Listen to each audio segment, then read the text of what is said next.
and the Benefactor. As you can see, we've got this fantastic new setup. If I'm looking to the side, I'm checking that the setup's still there. So the frame you can see around us at the moment was made by one of our players, Kate. Thank you again, Kate. It looks fantastic. And you get to see us. So compared to the previous 2 episodes that you may have seen, and if you haven't, go back, because otherwise a lot of this isn't going to make sense. And so you're going to be able to see us and the map and other bits as well, and it's all going to be fabulous, and nothing is going to crash, honest. So we've had no problems. We're a professional outfit here. We haven't had any problems Nor at all. that fire over there. Yeah, we're not half an hour late for a reason. Yeah. So let's make up for lost time and go into the episode. So previously on the Benefactor, our 5 players and their characters, which I'll quickly go over. We have Glory Tezcacoatl, who is a tiefling sorcerer, played by Felicia. We've got Aiden Cannell, who is a human blood hunter, played by Rodrigo. We have Eclipse of the Moon, or Eclipse, who's a Tabaxi rogue, played by Corinne. We have Farewell Barebones, who is a water genocide cleric, and that's played by Nick. And Cora Yorsenal, who is a halfling warlock and is played by Kate. They come together under strange circumstances. They know themselves from around the city of Ostergald, but they're thrown together because they are currently in the middle of an assessment to join the Green Organisation, headed up by the mysterious Renata Green. Their quest, mission, if you will, was to go to a warehouse in the docks of Ostergald and get rid of some smugglers in a very bloody way, to kill them, and make an example of anybody who would dare trespass on green lands. On top of that, they've also said that there's a spellcaster that is heading up the operation, and they want the spellcaster to be kept alive. So the players went out. They spent time doing their research and managed to scope out the area.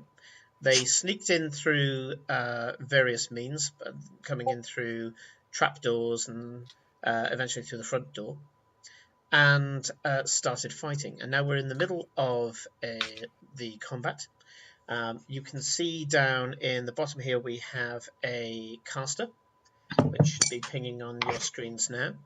And that caster has thrown a lot of fire at, there you go, at Eclipse, that is currently the graffitied snow leopard. I have some wonderful art from Feline Trickster to put on there, so I'm going to get even more art. Guys, it's a naked cat, okay? Corinne, can you turn down your mic, please? Yes. You're really blasting it out. Oh dear. Yeah. Okay. So the last thing was that the caster threw Scorching Ray, and 2 of the rays hit. Is this better? Yep, that's better. 2 of the rays hit Eclipse, and the 3rd ray hit the set of, I think I can just ping it there, the set of crates that's to the side, starting a fire. And one of the stipulations of the thing was that of the mission. Sorry, all of this redoing. All of this has rattled me.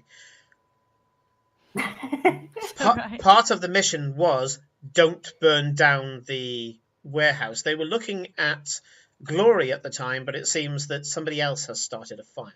Okay, so we're going to just so you. Sorry, Simon. I deleted myself. Do you remember last time? So I'm next to the fire to the right, behind those things. Is meant to be my little picture. I can put you back in. Not a problem. Maybe delete the graffiti. Nah. Face this I forever. really need some new art.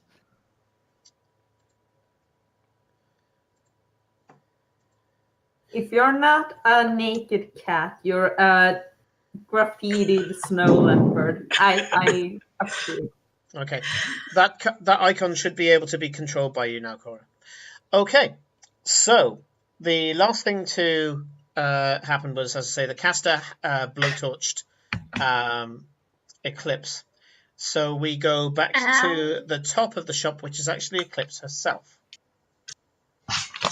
Okay, can I run back around here and use my bonus action to hide? Okay, roll me a stealth check.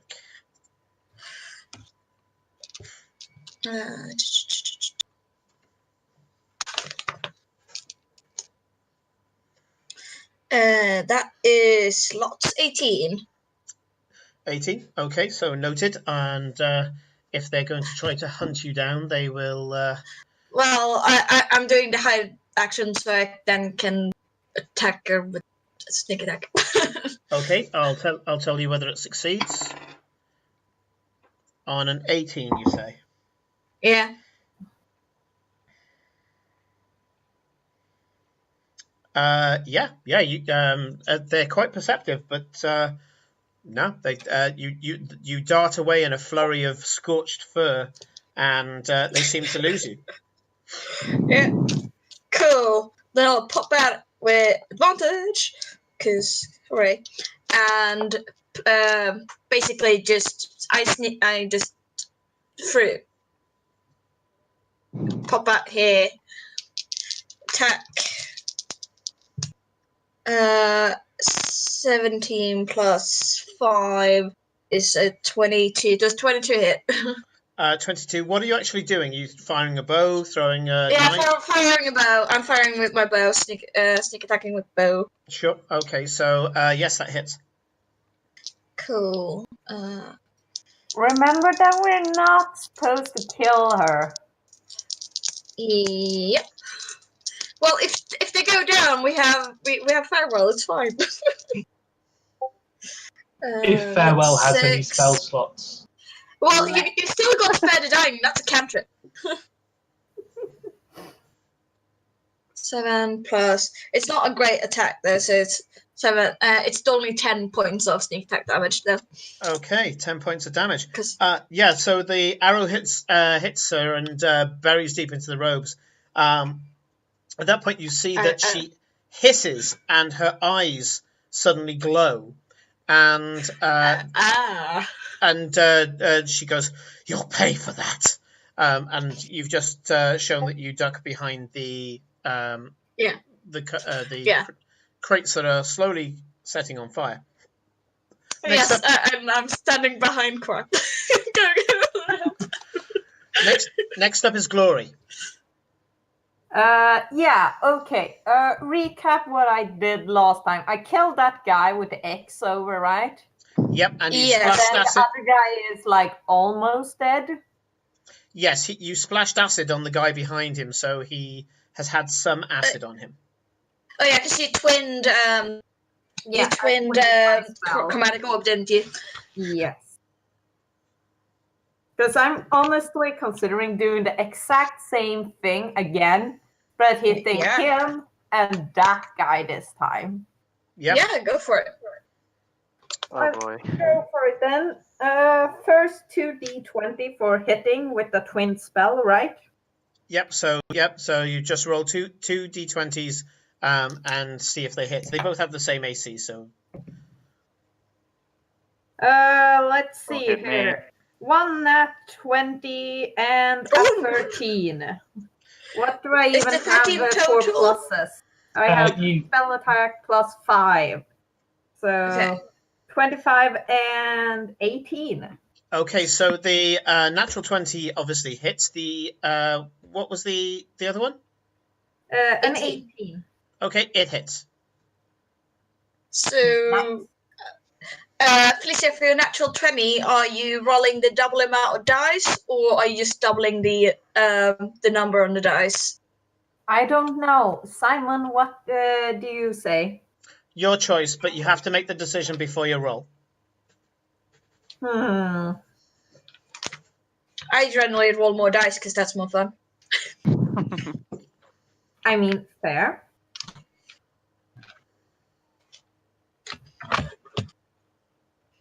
So who did the nat 20 go on, Felicia? The living guy. Like the guy both already acid hurt. The soon-to-be dead guy. Yeah. Yeah. Okay, I want to roll your face. twice the dice. Okay, That's you're going my to roll twice the decision. dice. Yeah. Go for it.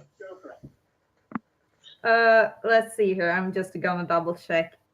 It's 3d8. So you're rolling 68. Yes. But I only have 2, so this. Yeah. Maths. Let's see here. 6 and 7. That's what? 13. 13. 5 and 4. That's 13 plus 9. That's 22. And then the last 2 for the nat 20. That's 8 more. So 30 damage.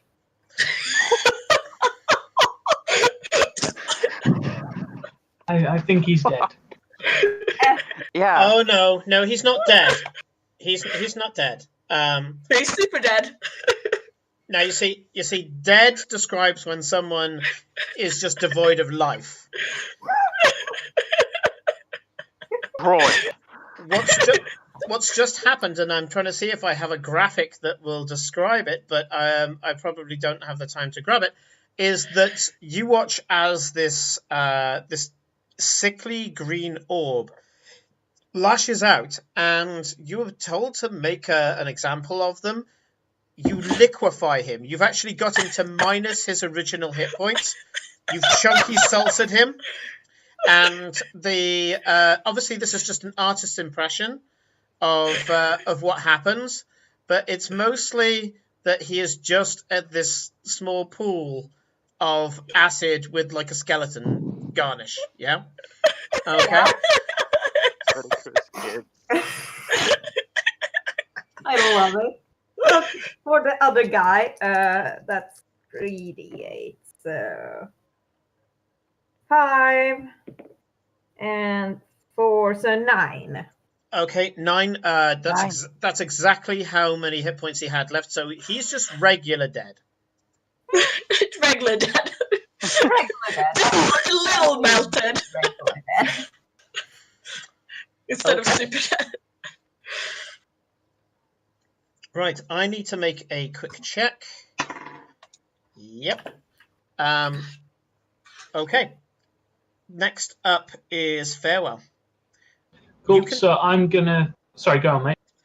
You can see that the caster is looking around for a way out, and is suddenly reminded that the Tabaxi and the Halfling are where her escape plan normally is. So I'm going to drop concentration for silence, and I'm going to move myself there. Question: did I end my turn? Because I was thinking about just like using my bonus action to make sure that the door behind me is actually closed.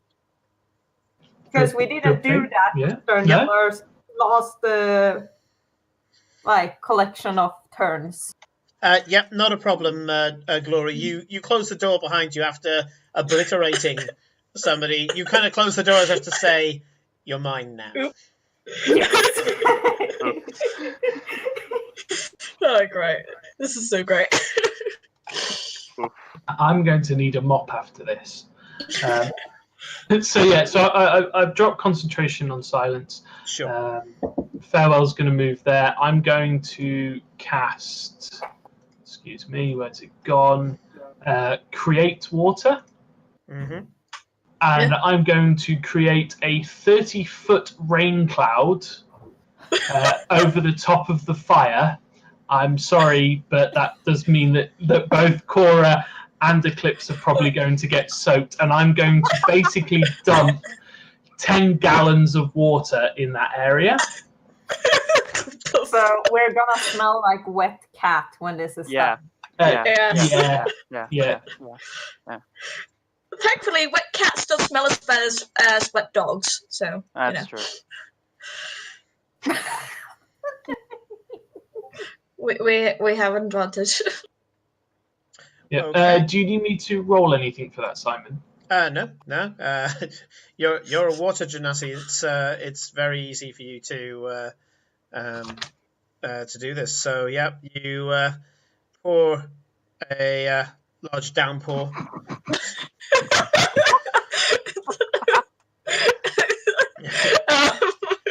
And the fire goes out. Fantastic. So that's my action. I'm going to turn to the sorcerer, and Farewell's just going to simply go surrender or die. And for my bonus action, I wanted to check with you because I can't remember what we said last time. But can I toll the dead as a bonus action?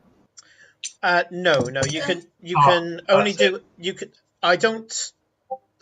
So my casting rules, which I kind of solidified on, is you can cast a bonus action spell and an action spell in the same turn. I don't have a problem with that, but you can't cast a cantrip as a bonus action.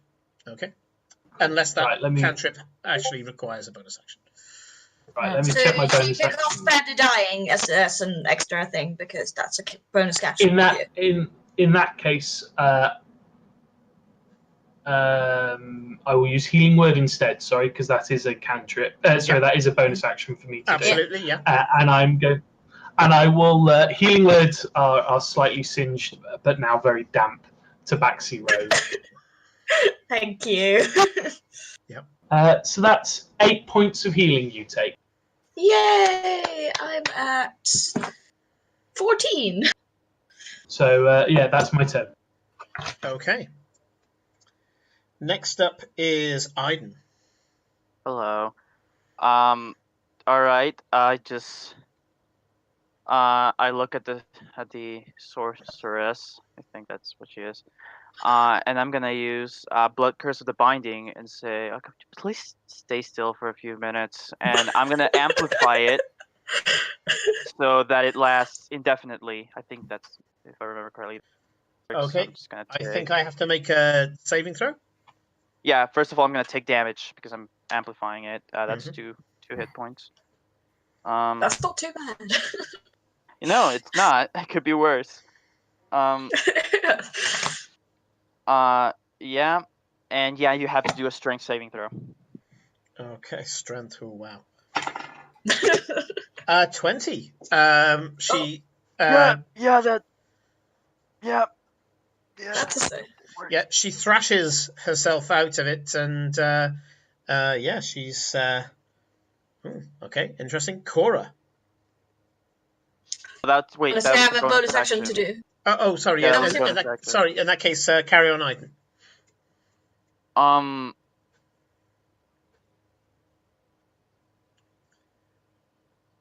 Again, physical attacks, you can make them non-lethal, I think, the same as that. So if you're using, like, your sword, you can, like, pommel them with the pommel. Yes. Yeah, I just sigh, step over the horribly... Wait, give me a second. Step over the horribly... like... Melted. Yeah. Burned. I don't even know how to describe it. Glory's handiwork. Yeah, and I'm just gonna alright. Fuck it. I just like hit her in the nose with the pommel of my rapier. Okay. You go up and attempt to basically pistol whip her. Yeah, go for it. That's an 18? Yep, that hits. Alright, I still roll a d8, right? Even though it's like hitting. Yeah, it's still the same damage because it's that size of implement, but yeah, go for it. That's Did you roll a 1? That's 13 points of technically blunt damage. Wow. You guys watch as Aiden goes, first of all, does this intense stare at the caster, then kind of does this big kind of almost theatrical shrug and a sigh, steps over the pool of slowly melting minions, and runs up, or kind of shambles up in a kind of lackadaisical way, and just smashes the hilt of his sword into her face. She's not down, but she wishes she was. You've completely busted up her eye. So her eye is busted up. Her nose is broken. You can tell that there's going to be a lot of bruising. Her face is just going to be one great bruise after this. And she's kind of a bit punch drunk as well, swaying all over the place. But she's still standing. Just so you know, Kate, my next action was to put her to sleep so we can tie her up. But unless you have another idea, because I think you're just before me. Oh, well, you before. Oh wait, no, I'm not you. Sure. You do what you're gonna do because she is between us, I think. So. Yeah, I don't know. So Aiden's Cora. Finished, yeah. Yep, Cora's yeah. Can I just clarify? Did he manage to hold her or not? No. She. You saw this kind of, especially you saw this kind of effect, and you saw her just suddenly thrash because she's looking really genuinely scared. I mean, Farewell's words weren't lost on her, and she ends up thrashing recklessly to get out of the binds the magical bind he was putting on her, and then he just came up and smashed her in the face. So she's not bound, and she's looking at the door and looking to see if she can try her chances getting through Glory. Yep. Okay.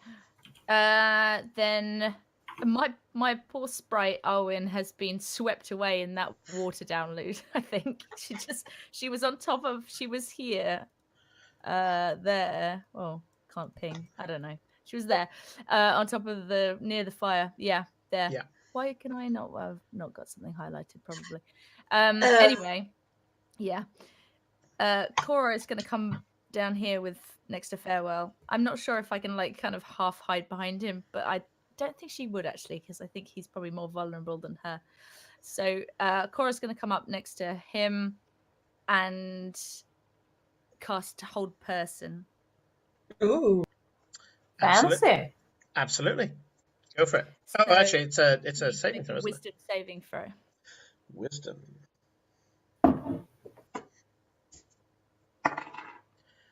That would be a 9. And I need to know what that. I think they don't save. My I think they fail. 13. So. Sorry, can you say that again? You were cut off by Corinne. What's your? My spell DC is 13, so they don't succeed, right? No, they don't. They fail. They fail. Yeah. Okay, then concentration. It lasts up to a minute. Hold on 1 minute. Let me just double check because this is the first time I've done this. So they're paralyzed now for the duration. Mm-hmm. Although it says at the end of each of its turns, the target can make another save. That's right. Yeah. Every 6 seconds, they can try to shrug it off. Yeah. Yeah. Oh. So. Okay. So yeah, she's how all she's I can do. I don't have a. Yeah, I don't think I have a.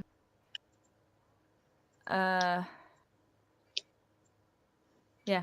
Well, actually, I will move back and stand on the trapdoor so she can't run if she does save. I've got movement to do that. Run forward and run back, haven't I? Yeah. Yeah. Well, that's the end of her turn anyway, so she won't be able to move this turn. No, fair enough. I'm more thinking character-wise. What would I do? Run forward, cast that, run back. Yeah. Let the stronger people carry her. Yeah. Tie her up. I've put your fairy next to you as well. So right, okay. Hey. So it is her turn. Right. You can see as she her muscles lock, and her jaw does as well, and she's just trying to say something, and you can see the fingers twitching. You think she's trying to cast some sort of spell, and all she can do this turn is try to get out. And what was your DC again? 13. 13. It takes her entire turn, but she manages to just pull herself out of it, and she goes, Damn. I surrender. I surrender. Good idea. Tie her up. Well, Tie her up. beforehand, I'm just going to run forward. Good idea, darling. And I'm going to cast sleep on her. Okay, go for it. Nice. Let's see. Can I have a little sleep card? See how many d8s. I'm pretty sure it's 5 d8s. Sleep. It's a lot of d8s. Yeah, it is 5 d8s. I don't think she has that much. I'm missing a d8. So 5. It's cocked. I'm not rolling great, but 2, 5, 7. It's cocked. 9. And my last one. Okay, that's better. So that's 15. 9 plus 8 is not 15. That's 17. 17. Thank you. 17 worth of hit points. So if she has that or less, she falls asleep. She falls asleep. Yeah. Yeah, she's asleep. Yeah. Okay. Good. Tie her up. Yay! In like, I don't know if you're having fistfuls because it'd be like 6 seconds. Fails is going to. I do have manacles. Oh, use them. She's already asleep. Like, I don't know what else we should do. No, because she'll wake up in a minute. So she'll wake up in a minute. So we need to tie her up. Yeah. Oh yeah, fair. Actually, I might have manacles too. Why do you guys have manacles?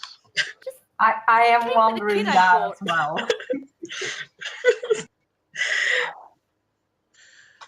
Also, okay, darlings. Sorry. You hear this very slow clap. Well done. Very well done. A little raucous, maybe, but I think you'll do. And then over by the crates is Olivia Storm. As she'd been there the whole time. Gloria, you were looking in that direction, and it was just a case of she was there she wasn't there 1 minute, next minute, like within a blink, she's just there, and she doesn't look out of breath. She doesn't look like she moved there. Looks like she's been standing there for some time. Yeah. Well, let's see what we have here, shall we? And before you guys get a chance to walk around behind her, she snaps her fingers, and there's this large booming sound, just a single crack. And she goes up to the nearest chest, opens it up, and pulls out some swords. They look decorative, sharp, certainly. There's a mixture of long swords, short swords, scimitars, and she pulls out a few, kind of looks at them with a almost amused look on her face, puts them to one side, starts rummaging around a little more and goes, ah. She rummages around inside for another few seconds, and then puts the swords back in, closes the chests again, and I would like, from this angle, Aiden and Glory and your familiar, Kate, not you, but your familiar, to all make perception checks. Oh dear, perception check. What are we doing? Discord, like, wink put for me for a second. Yeah. Glory, remember, it's the chest on the floor, not the lady. God. 22. I have to feel that we need to be specific. Rodrigo, in answer to your question, it's a perception check for you, Cora's familiar, and Glory. I hope they did well because I rolled an 8. Well, I think Glory rolled a 22. Yes. Awen rolled an 18, or gets an 18. Okay. So both, did you say Oh, no, Awen? 19. 19. 15, 16, 17, 18. Oh, minute. Hold on. I can't do maths. Yeah, me neither. Don't worry. Yeah, no, it's 18. I'm sorry. Yes, Awen. Awen. Okay, so both Awen Not Aowen, not Aowen like Lord of the Rings. Awen, like AI win. Okay. Similar. Awen. Right. Okay, so Awen and Glory both see this. Okay. When she pulls the hand that she was rummaging around inside with, when she brings it back out, she dusts something off on her trousers. Okay. She's wearing the same kind of fitted black trousers that she was wearing in the meeting that you had last session, and she just absent-mindedly just rubs it off where her left pocket is. Okay. She does do it in a way that looks like she tries to do it surreptitiously, but also nonchalantly, so that even if you did catch it, then you would dismiss it. But you, both of you are attentive enough to have noticed this. Okay, and I'm just going to assume that the familiar tells you, Kate.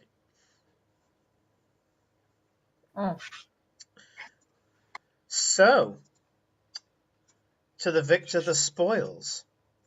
I'll need to pass the contents of the chest through the usual channels. They have been smuggled, after all. But the weapons inside and their net worth will be given to you in gold. Or, of course, if you want the weapons themselves, you're welcome to. And we'll put together some sort of package, depending on what you would like. But first of all, of course, they need to be checked. The chests need to be checked from top to toe for any hidden potential messages. Espionage documents have been hidden in things like these before, and that is the remit of the guard. But I shall make sure that the correct paperwork has been filled out. Don't you worry, I'll see to that. So whilst she's been saying all that and doing all the stuff, Farewell's not really been paying that much attention to her. He's just bound and gagged the mage because experience dictates that she's probably going to wake up pissed in a moment, and the fact that he won't have to deal with it, and then he's going to shuffle off, and he's going to try and deal with the people's soup that Glory left behind, and figure out that if there was enough meat or something left allowed that he can actually sort of bury or give some proper send off. And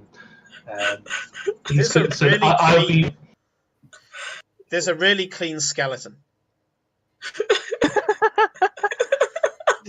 Spotless. It will do. The irony is not wasted on Farewell.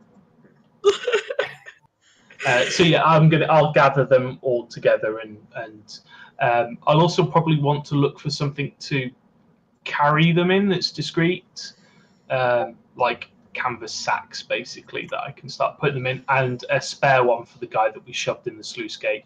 That once I've sorted this one out, I'm going to go and collect. Okay. You should do what we did in another game. We summoned a giant snake, and we had that carry bodies through a city.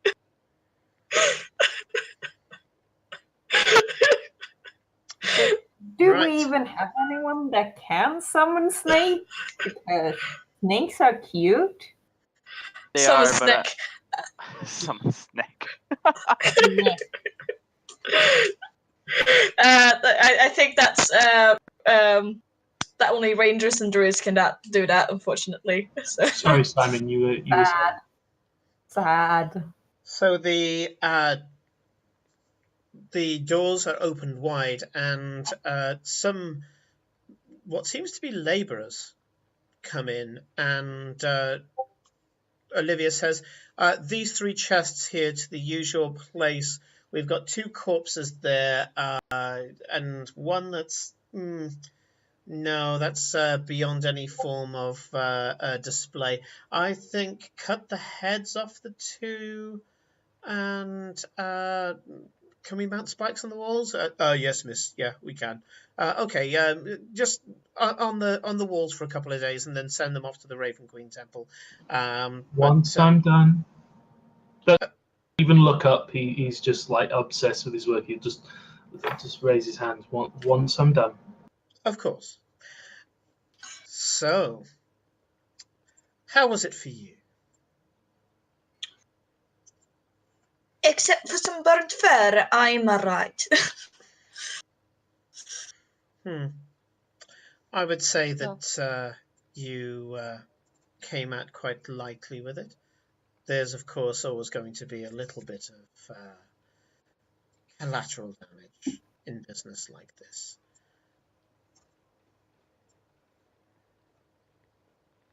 Well, Miss Olivia, I do hope we met your expectations.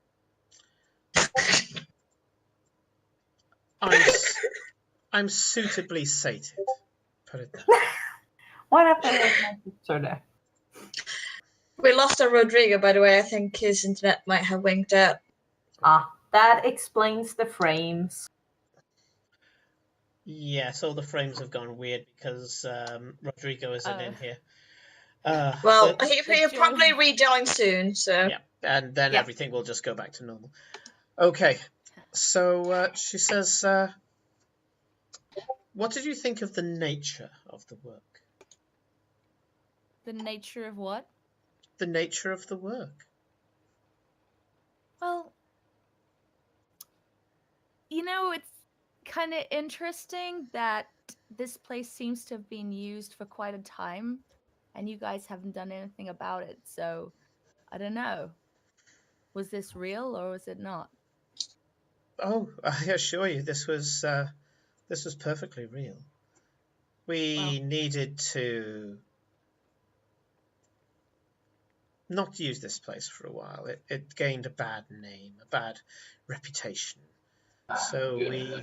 Getting at is, if you knew these have been here for a while,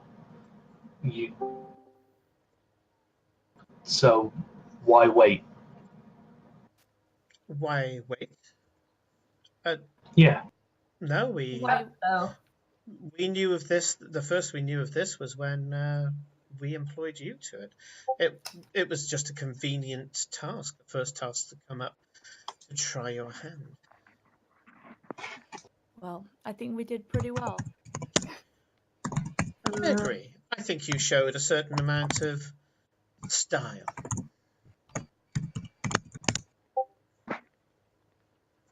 Simon, the frames? The frames, We're yes, all people now. You've all shuffled. Oh, my word. He came in the bottom. Do we need to like go off and rejoin? So No. I can do it. Hang on. I can do it from here. So that's not. Oh, technology. Yeah. Oh yes. There's got to be a better way to do this. I'm gonna email some people and find out how they do it. Yeah. I'm gonna do the same. And I think it is just a case of. I've relabeled the title, by the way. It said Session 1 rerun, but I've sorted it out. I figured out a way to do it. Thank you. Good. I was dealing with a number of other things instead, so thank you very much. That's okay. Right. So let me just. There we go. I can give Aiden his face back. Would this be a good time for us to perhaps take a quick 5-minute sort of bio break, and whilst you fix all the frames and that, so we don't sort of interrupt the flow of the story as we finish combat, we've got our reward and we're just mopping everything up. Seems a sensible point to take a break. Go for it. What I'm going to do though is I'll keep the stream on, and take a look into chat if there's anybody there, and just generally chat to you all because it's a good thing. I'm so sorry to do. That's all right. It's okay. I might have posted the link to a couple of me and Karin's friends here in Sweden. Brilliant. Oh no. My guild. Oh, no. So Right, Martin and Kevin could be lurking by now. Well, are they talking to us? Is there anyone talking in the stream at all? Mm-hmm. Yeah, there's some guys in there. Ooh, we got people. How many people do we have? How many people do we have? Well, 7, but there's probably most of them are us, but that's fine. Rowan's there. Hello, hello, Still Rowan. Early days. Yeah, it's Rowan. Rowan, I love you. We love you. You're the best. Right.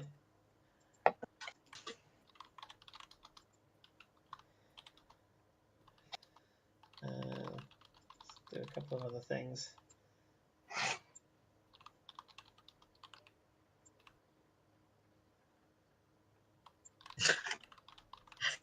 Right, I've brought your volume down, Corinne, because you're incredibly loud. I'm getting a bit of a headache. Right. I think it's Corinne. Yeah, it's just peaking rather than it's. Yeah. It's like, I don't know. Yeah. I don't know what to do about it. Okay.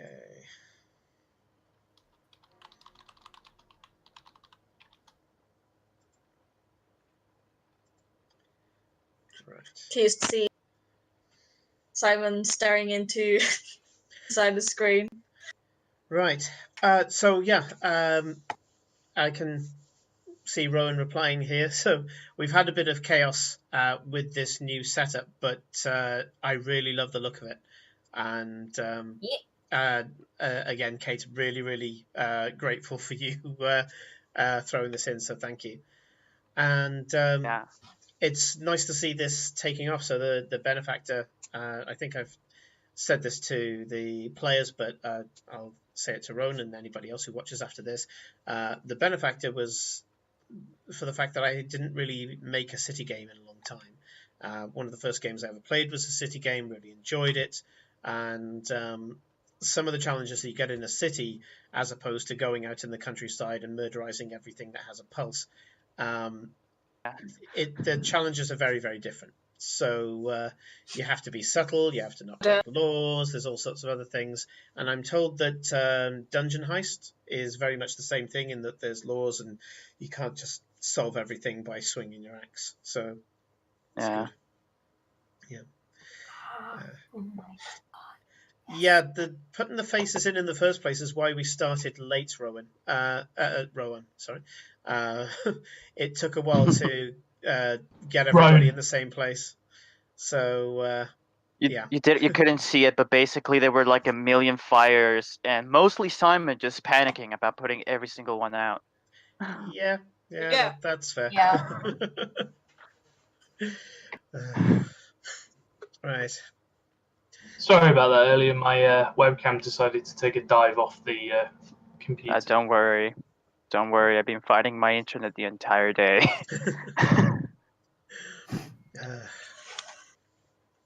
But yes, I'm just looking through the people we have here at the moment. So we know Rowan is real. Rowan. Sorry.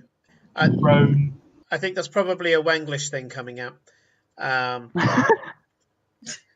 And I'm assuming that a lot of these are bots. So Skinny Seahorse, Slow Cool, Positivity Bots, Commander Roots, Apricot Droop Fruit. So congratulations, Rowan. You're the only living person watching us at the moment, but hopefully a load of people will watch us. VOD. Congratulations. With the video, yeah. Congratulations. But that's fine. This is Ron's show. Network. By the way, Simon, watch us. are you archiving to YouTube or anything? Because Twitch doesn't keep videos up for very long. I see that they're only showing one so far because as soon as 2 weeks goes by, they cut off. Yeah, so I've recorded everything. I will be putting it up onto YouTube. I just need to take the time, which will be tomorrow, to make a YouTube channel that's just for Chaotic Neutral, and then upload it all. So cool. That'd be cool. And I think we were all back. If you wanted to kick things off, Simon. Yep, we are. I was just reading Ron's details from the US. It's 2 p.m, so a lot of people are in work. So yeah. Okay, let's get back into it. So a lot of the other kind of minor members of the Green Organization come in and sort things out, and immediately you kind of see how things are with regard to the organization. So for you, the job is the danger. You go in, you do the dangerous bit, you leave. After you've done the dangerous bit, nothing's really considered to be your job anymore. You just continue to go from mission to mission, and other people do the cleaning up for you. Seems very convenient. Too convenient. After a while, you feel a little bit awkward because everybody seems to know what they're doing, but you are just kind of standing there whilst everybody's being incredibly busy. Everybody seems to know what they're doing and when they should do it and who they report into. You guys, mostly people come up and they're kind of like, oh, do you need water or something like that? You're treated a little bit like stars. And again, these people haven't met you, and they immediately just know how to react to you, know how to treat you. And this was supposed to be your tryout, your interview. It's very, very strange. Around about an hour goes past, and some of the guards turn up. And when you see the guards turn up, you can't help but feel a certain moment of apprehension. You know that, especially you, Cora, you know that the guards are very quick to just throw together some idea of, oh, this is what happened. And you wait for the worst to happen. But they walk up, they speak politely to Olivia. She points out various things. She does point at each of you to say, oh yeah, these guys are with me, and they just give a curt nod to you. They take down some notes. And do I recognize anyone of the guards? Is anyone there? No, you don't. And they walk off with these green laborers with the chests. Olivia comes up and she once again, she seems to be wringing her hands or patting off her hands. She seems to be dressing it up like the end of a good day's work. Just kind of in the same way that somebody maybe who worked on a building site would clap off stone dust from their hands. Simon,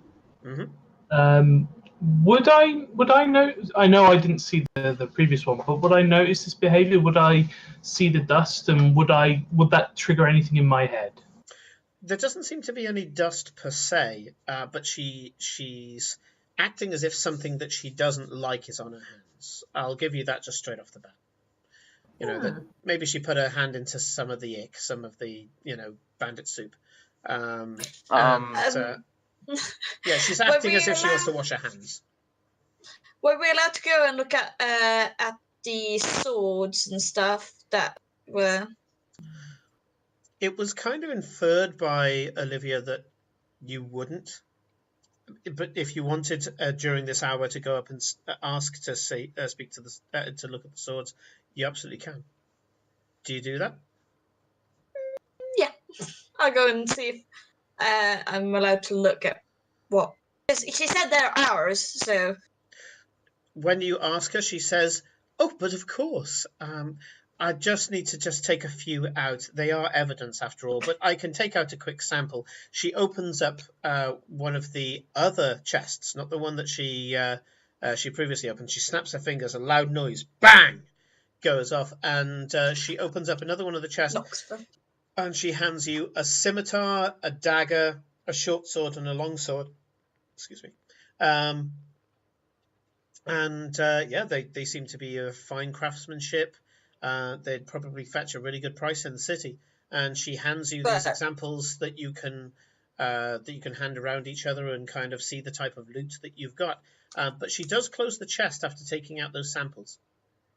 Simon, can suspicious.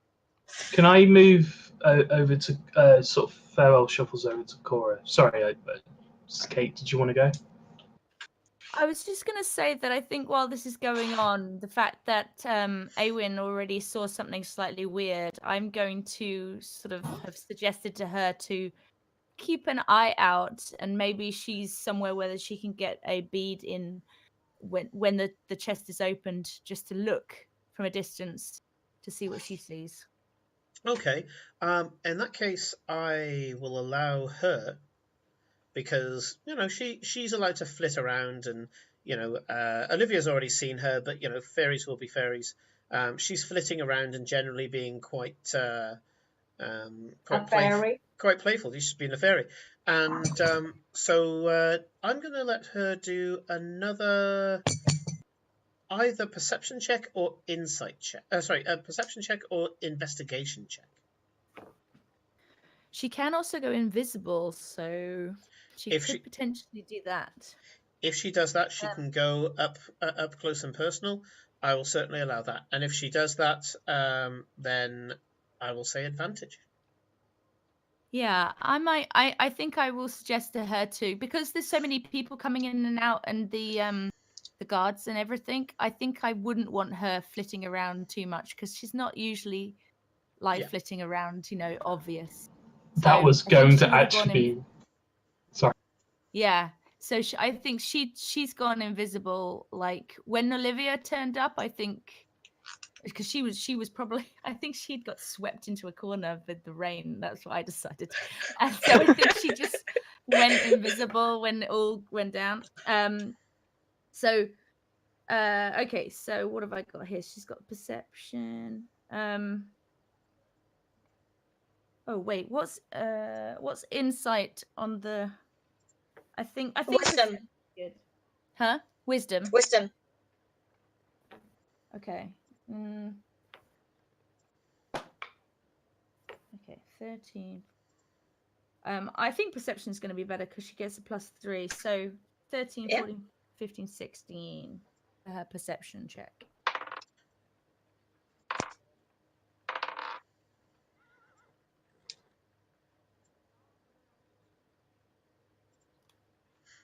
Simon? Sorry. Did you hear me, Simon? No, sorry. She got a 16 on her perception check. Okay. So the 16 that she gets, the DC is actually lowered because she can get closer. She flits back to you, and she's stood on your shoulder, still invisible, and psychically she says to you, there's something on her leg. I didn't see it in the second chest, but in the chest, I don't know what it is. It's like she doesn't seem to be the type to use glitter. And who uses red glitter anyway? Red glitter. Okay. Rubies. All right. Is Farewell coming over? Because I'm probably going to edge towards him too. Yeah, he will. He will obviously have wanted to first of all remind it, sort of, if he hadn't seen it go.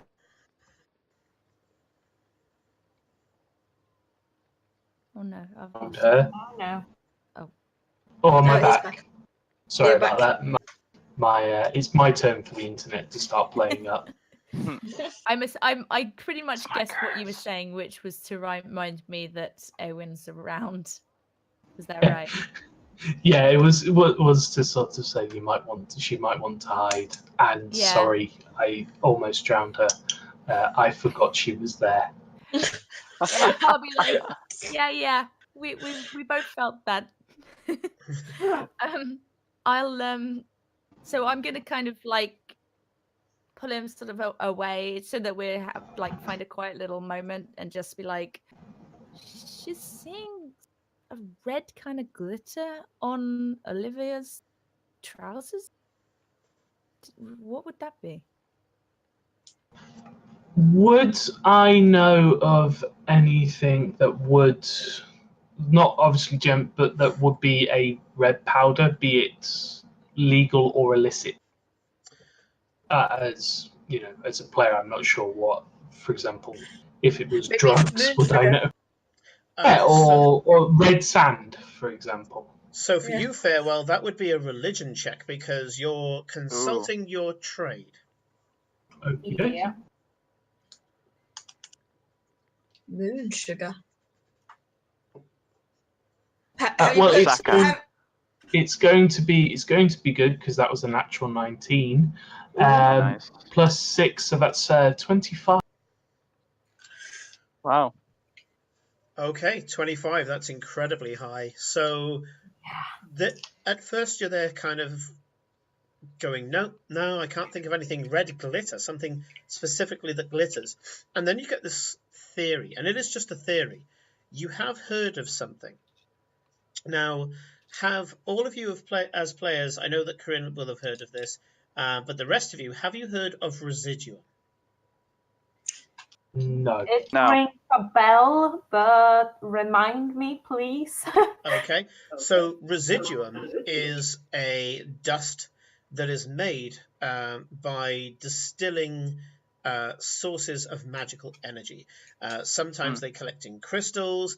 An experienced enchanter can actually distill magical items. They can actually rip apart magical items, tear up their pattern, and reduce them down to the enchantment itself.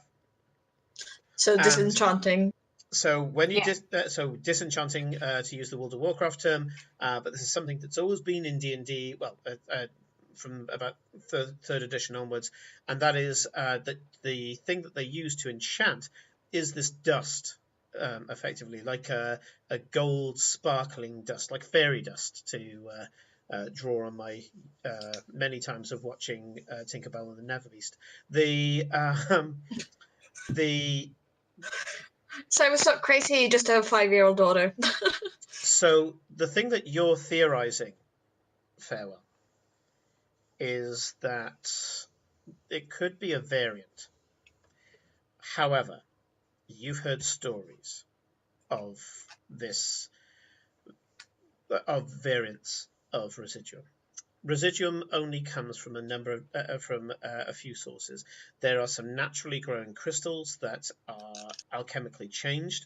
So they would be crystals, minerals that would normally be found under the earth or wherever. And these are alchemically changed by sources of magic, raw magic, wild magic, coming from the maelstrom itself. So the maelstrom, both Glory and Farewell will know, is the source of magic. So the flow of magic, the flow of ether, when magic is used and it flows and it becomes fire, then it becomes a charm effect, then it's something that's inherent for a racial ability. It all flows throughout reality and it all ends up back at the maelstrom. The maelstrom is this giant axis of power through which the ether, the magic, goes in and gets cleansed. It enters this huge, some people would describe it like a whirlpool, and the magic in whatever form that it's in goes in, and it's in this intense, think of a intensely bright white light at the center of this storm, this whirlpool, and it gets cleaned and it comes out as raw energy. Wild Coast, sorry, that's my other adventure. Wild magic sorcerers, and Glory knows this in particular. So wild magic sorcerers tap directly from the maelstrom, which is why weird things happen. Every now and again, they try to dip into this intense pool of power and pull out the wrong thing, and then a flump appears, or you turn into a potted plant. The maelstrom is incredibly, incredibly powerful. Now, when this raw magic comes out into the world and it hits as I say, a mineral, a rock, a gas sometimes, it will alchemically change that. And what normally results is some source of residuum, something that can be alchemically reduced so that residuum results. In some cases, they'll cool the gas down and then it will settle onto the rocks, and residuum can just be brought off there. If it's a liquid, you can boil it off, and the residuum would be the salt that's left over. In the case of the crystals, you can grind it down and then sieve it out or whatever. There's lots of different ways, and a lot of alchemists know this. Red residuum, something that glitters, something that glows, and you're really tempted now, Farewell, to somehow go up and look at Olivia Storm's trousers. That is written all over my face as I'm looking at Cora. Yeah, I've got that look like I had when I was checking Aiden's pulse. Yeah, when I was looking into things, like my curiosity has been piqued, and now I must answer the question. Yeah, and well, bear in mind, guys, I mean, it would be the most normal for Glory to be the one staring at lady's thighs, but I guess Farewell can do too. I honestly just chose at random where she was going to brush her hand off. Originally, it was going to be a handkerchief or something, but I thought actually nonchalantly just patting it on your trousers is good as well. But yeah, now you're really wanting to check out where this dust is. Ordinarily, I wouldn't even bring it up, but this is Farewell we're talking about. And oh no, there is a certain portent here, though, Farewell. Just to give you this. If it's red, if it's denatured in some way, it's tainted. So, and you specifically being a Raven Queen cleric, one way that has been theorized to create residuum is through what in a lot of other genres would be called blood magic. Magic is part of the life force that goes through all of you. When you kill someone, a certain amount of magic is released. And blood magic in this case is more death magic. It's the usual trope of the sacrifice.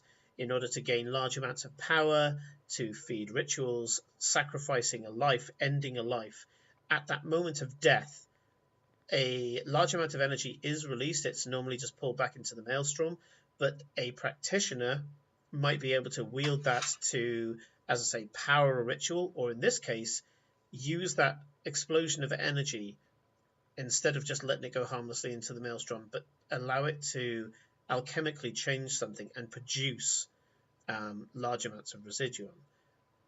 And you're racking your brains going, where have I read this? Where have I heard this? It's just in the back of your mind that this is really bad news. Either that, or it's just red glitter and some really weird laws in this town. But that's what you're thinking right now. I assume I can see that look on his face. Yeah. Yeah. There is no hiding what he's going through and what's going through his head. It's written all over his face. Yeah, a mixture of fascination and horror. oh no. Let's just say that Glory is staring at alternating between staring at Farewell like, what are you doing? And staring at all the beautiful ladies in the room, like Olivia. Especially Olivia. Question, does Eclipse and Cora count, or is it just Olivia at the moment?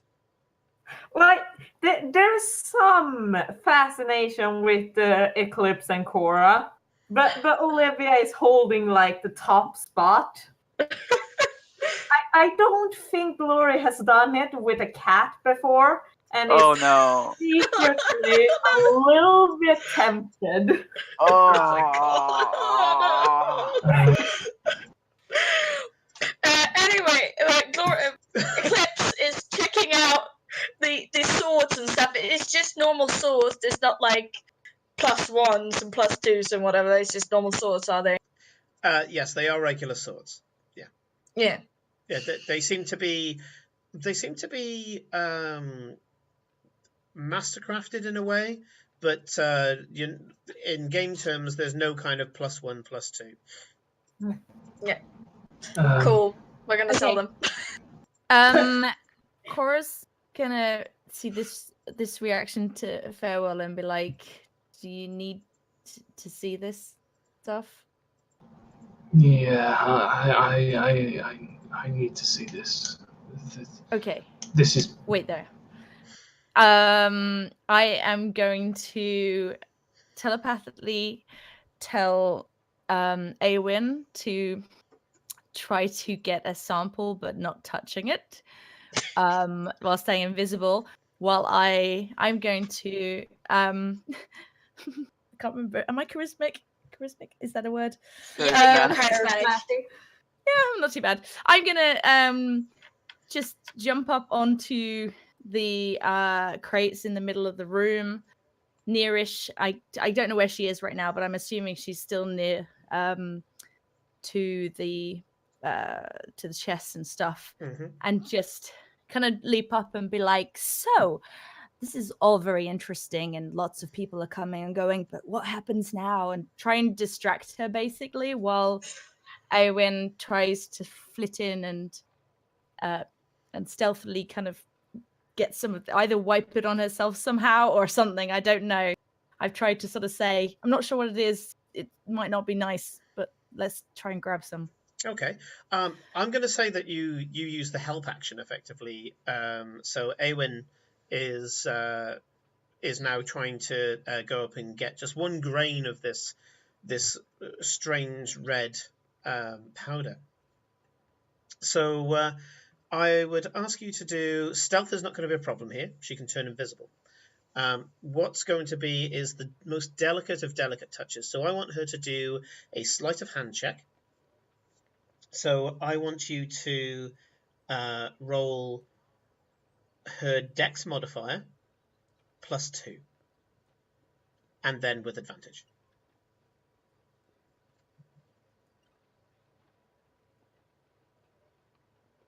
I muted myself. Sorry, hold on. Okay, she rolled a 13. She's got a +4, and then a +2 as well. Did you say? Yes, and a +2 as well. So 13, 14, 15, 16, 17, 18, 19. I have to count on my fingers. I'm so bad. 19. Same, don't worry. Okay, let's see how we do. You hear a very triumphant, "I've got it! I've got it! I put it in a little bit of cloth. It's weird. It feels weird. I don't like being near it. Where do you want me to take it? I'll take it out of here for you." I'm going to direct her to a little cubby hole that we both know that's back near to or maybe back in Freetown. Just some place that we know that's a little look where maybe we've left stuff for each other or something like that. Okay, I'll put it there and then I'll come straight back. Okay. And you know that this is a tiny, tiny grain of sand in a tiny, tiny little fairy bag. You know that she's going to be able to hide it without any problems whatsoever. Yeah. Unless a rat eats it or something, in which case you've got other problems. But rat. So roll for rat. Speaking of that, Farewell's actually going to, while she's set up on the box, going to come behind her, go into a pack and actually look for her pet and make sure he didn't drown it, because it's just popped into his head. It also just had 10 gallons of water drop on it, and it can't perhaps swim very far inside that pack. Yeah. So you've now got this thing of this Genasi just diving into this pack. You pull out a slightly bedraggled mouse. It's not looking happy by the fact that it's been hit by so much water, but it is alive. Good. I put it back. Okay. Doesn't that mean like 2? Because I'm pretty sure like Karin had one too, right? Oh no, that was another game. This was another game where I had my zombie rat. As I'm gonna, when I turn back to Farewell, when he's got the mouse, I'm gonna take the mouse back off him and say, "Thanks, got it," but in a way that is like not just talking about the mouse. Yeah. Wink, wink. Yeah, kind of. Yes. Wink, wink. Okay. Okay. I would like to leave now. Okay. Just as you're about to leave, there's a hurried messenger, completely panicked, and says, Miss Storm, it's kicked off. And he's there, he's taking his breath and goes, it's the Razor Boys. It's after the scuffle they had last night. They've gotten into our territory. They've killed the Cobblehounds. And she turns around, and the look of absolute rage on Olivia's face, as if to say, how dare they? How dare they? And she goes, Where are they? And he says, Hobson's holding. Hobson himself is trying to keep them there. Trying to ask them to put themselves into the guards. I got a message. I was working here. I was working the dock. I was coming over to help clean up this place, and they sent a message. So I ran. She goes, you did the right thing, but we need to get there now. Yes, miss. There's some horses outside. And she turns to you guys and says, how would you guys like a bonus round? I'm up for it. Sure. Come with me. And Simon, a question. Did we effectively have a short rest, by the way? Yeah, you had a short rest. Not a long. Right. You had a short rest. Okay, so during That's all enough. of this happening, I did say an hour goes past. So during this time, you guys will have... you guys will have had the time to bandage any wounds, put out the cats, that kind of thing, and so yeah, you are allowed to use your hit dice, and Cora regains all of her spells. Simon, just something that I made a mistake this and last session. Mm-hmm. I can only use my blood metal. As of right now, I can only use my blood maledict once per short rest. So I technically couldn't have used it like at least 2 times before. I'm sorry about that. That's okay. It didn't work a couple of the times, so it seems to have balanced out. That has recharged now because you've had the short rest. So Olivia runs outside, and there are horses. However, there's not enough horses for all of you. She jumps on one of them. Puts her heels into the horse and screams "Yah!" and the horse starts to take off. There she goes. You guys may know where Hobson's holding is, but it's best that you keep up with her. But one thing that you have got going for you is that the halfling would struggle to get onto these horses. They're full-sized horses, so I presume that one of you is going to give Cora a lift. I'm gonna take a guess and say that Farewell does that. I was gonna say I can help her up, but not get into the horse myself. Just help her up on the horse. That's okay. Farewell's actually gone, Karen. Gone, Karen. I was gonna say I can probably run, considering I can triple dash. I can double dash. I mean, so I can run my normal speed, dash, double dash. Okay. Because rogue. Okay. So you guys get on the horses and you start to... Well, actually, sorry, Simon. Farewell's actually very conflicted. He's going to be hovering between what he just saw and what he thought, and actually following after this. And because has the boxes been removed yet? Sorry, or are they still there? Yes, in the last hour they were removed and taken with the guards. Right. That's fine, because he still would be, because he still wants to look in and perhaps even wants to go where Karen's. But then it's sort of he's looking. He's going to look at you, Cora, and sort of. Olivia is disappearing down the street. Yeah. Is everybody else? Yeah. So it's like. Eowyn said she has a piece.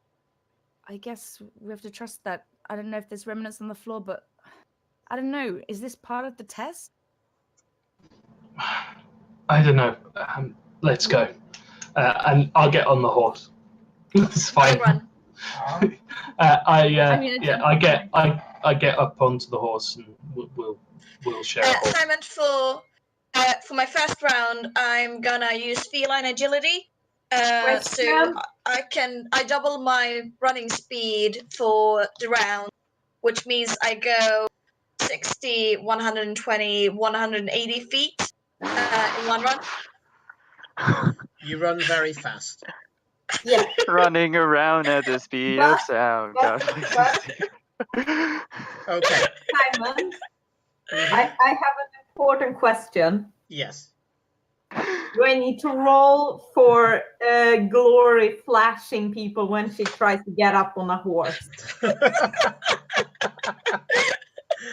Okay, I'll bite.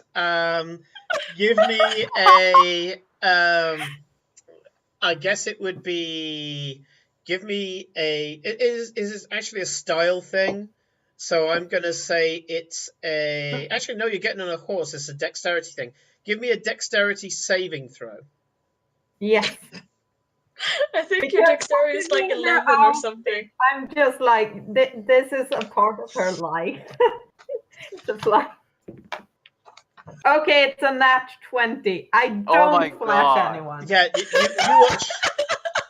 you watch as the incredibly. I don't even know how to describe the wardrobe of this tiefling, but you watch as she expertly manages to mount the horse without giving half the dockside a free show, and being of semi-noble birth herself, Glory also puts her heels to the horse and it charges off.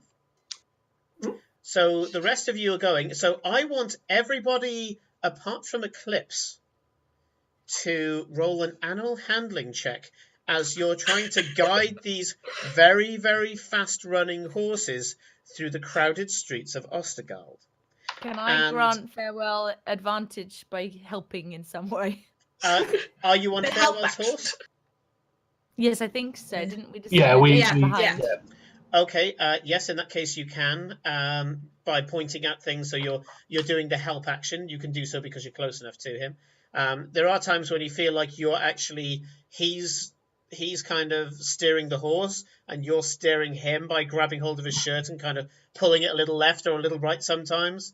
You know, in those computer games where you start leaning to the side, you know, you're playing and then you lean. Yeah. It's a little like that. You can't help yourself. From Eclipse, I would like you to do an athletics check. Oh no. Athletics? Acrobatics? No, athletics. Oh god. Okay. I was scared. Okay, everybody, I'm going to go round one at a time. So, Glory, what's your animal handling check? 16. Okay, yeah, no problem. It's a good horse. You know, you've been around some thoroughbred horses. You grab hold of the reins. You're guiding it with your legs. Sorry, after the last check, it seems dirty even when it's not. So you're guiding the horse both with the reins and also with your legs, shifting your weight. There's a couple of times when people just step out, even though your horse is sounding really loud. They still step out of a side street without checking, and you have to get the horse to veer quite sharply sometimes. And also there's a couple of little obstacles where you actually manage to do a little bit of show jumping and communicate to the horse that, no, we're going straight over this, just jump over it. And the horse, I'll say, very, very fit, very well-trained horse, and it carries you through the city with great ease. I got a 16 as well. A 16, yeah, same thing. You've gone out with the family, charging through not busy city streets, but certainly the back roads, because almost all of the roads from where you come from are back roads, and they're not very well maintained, so there's always potholes and things like that. And suddenly you just settle into the pace, and again the horse responds. I'm going to keep Eclipse till last. Farewell and Cora. So Farewell, what did you get with advantage? You will not believe this, but the first roll was a 3. The second roll is a 12, and so with my animal handling of +4, I also rolled a 16. Okay. Between the two of you, what did you say your first roll was? A 3? A 3 originally. Okay. So the advantage. There is a point when a guy with a cart was obviously rushing to get home, and he came out of a side street. It was actually it wasn't a side street; it was a yard. And he went to push the cart into the middle of the street. Thankfully, Cora saw it in time and kind of poked you in the ribs and pointed it out, and you were able to veer around it. That's the only close call that you got. But it was one of those close calls where if you'd got it wrong, the horse would have been hurt, and you guys would have both been thrown from the horse. So all your eggs were in one basket there, but it paid off with the advantage. Eclipse, what did you get? So with a natural 19, with a -1, I get an 18. Oh, that's good. Okay, so there's two things out of this. There's two things that could have happened if you'd gone badly on the roll. First, you could have collided into somebody, which is less of a problem because, yes, you run fast, but you are just a humanoid, and it would have been less dangerous than a horse. But exhaustion was one of the things that you were going to potentially have. But no, you managed to get into your pace. You realize that there's certain shortcuts you can take that the guys on the horses can't. As you suddenly remember where Hobson's Holdings is, and you managed to do a little bit of parkour through the city. Your roguishness manages to step in after a while, even though I was getting you to do that, and you all get to towards Hobson's Holdings. So Hobson's Holdings is actually. Go on, sorry. No, sorry. I was just gonna say I want to imagine that the entire time while Eclipse was running in the 90s was playing in the background. Yeah. I just was imagining her doing the Naruto run. Yes. I was actually thinking that she was actually yelling parkour as she jumped. Parkour! Ha! Parkour! Parkour! Parkour! Okay, so yeah, the rest of us are just following the sound of parkour. Okay, so you guys get to the district, part of the Royal District, which is Hobson's Holding. Now, Hobson's Holding was a famous farm that was on the inside of the city, back when the city was made for lengthy sieges and things, and it was supposed to be originally to be a grant of land that was inside the city walls to feed the city and keep it going throughout all of this. So the equivalent in London, for example, would be the huge promenade that goes up to the palace. They turned that into allotments during the Second World War, I think during the First World War as well. This is roughly the same thing. It was a grant of land that was kept mostly green, but over the years it's just got encroached on, and now it's this very strange city farm in the middle of the city. And they have some livestock and things like that. There's little patches of greenery and things where they'll have small ornamental lakes and things that tend to be a nice place to go. But they also keep a certain amount of practicality there. So there's ducks and geese and things that they can use for eggs and so on. So it is still a functioning farm. It's just a very weird one, and doesn't have any proper paddocks. So you'll get like cows just wandering around in the street and then walking up to a hay bale. Seems to be a relic of the city getting very dense and very crowded within its own walls, hence the huge spill out of space with Freetown. As you get close to there's you catch up with Olivia's horse, and she hasn't had as good a time as you, and you can see that she's looking quite flustered.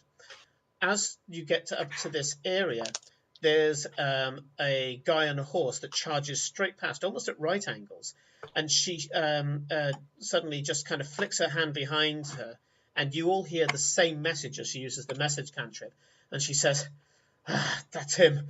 He's the leader of the Razor Boys.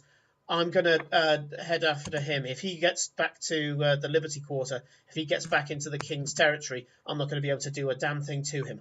I want you to go into Hobson's Holding proper, find out what the hell went on, find out why it went on, and if you find any of these Razor Boys, I want them dead. I don't want them getting back to the King. They get back to the King, he'll be able to negotiate for hostilities to end. Kill them. This cannot be allowed to go without bloodshed. They spilt blood, we spilt blood. That's how it works. We can't be seen to be pushovers in this case. Go and find them." And immediately she gestures again, and on each of your belts or some form of strap that you have on your body, a small green disc appears with the winged silhouette of the winged serpent silhouette. She goes, "They're temporary. Don't get above your station," and then charges off after this guy on the horse. And you guys keep going down this road that you know leads right into the center of Hobson's Holding.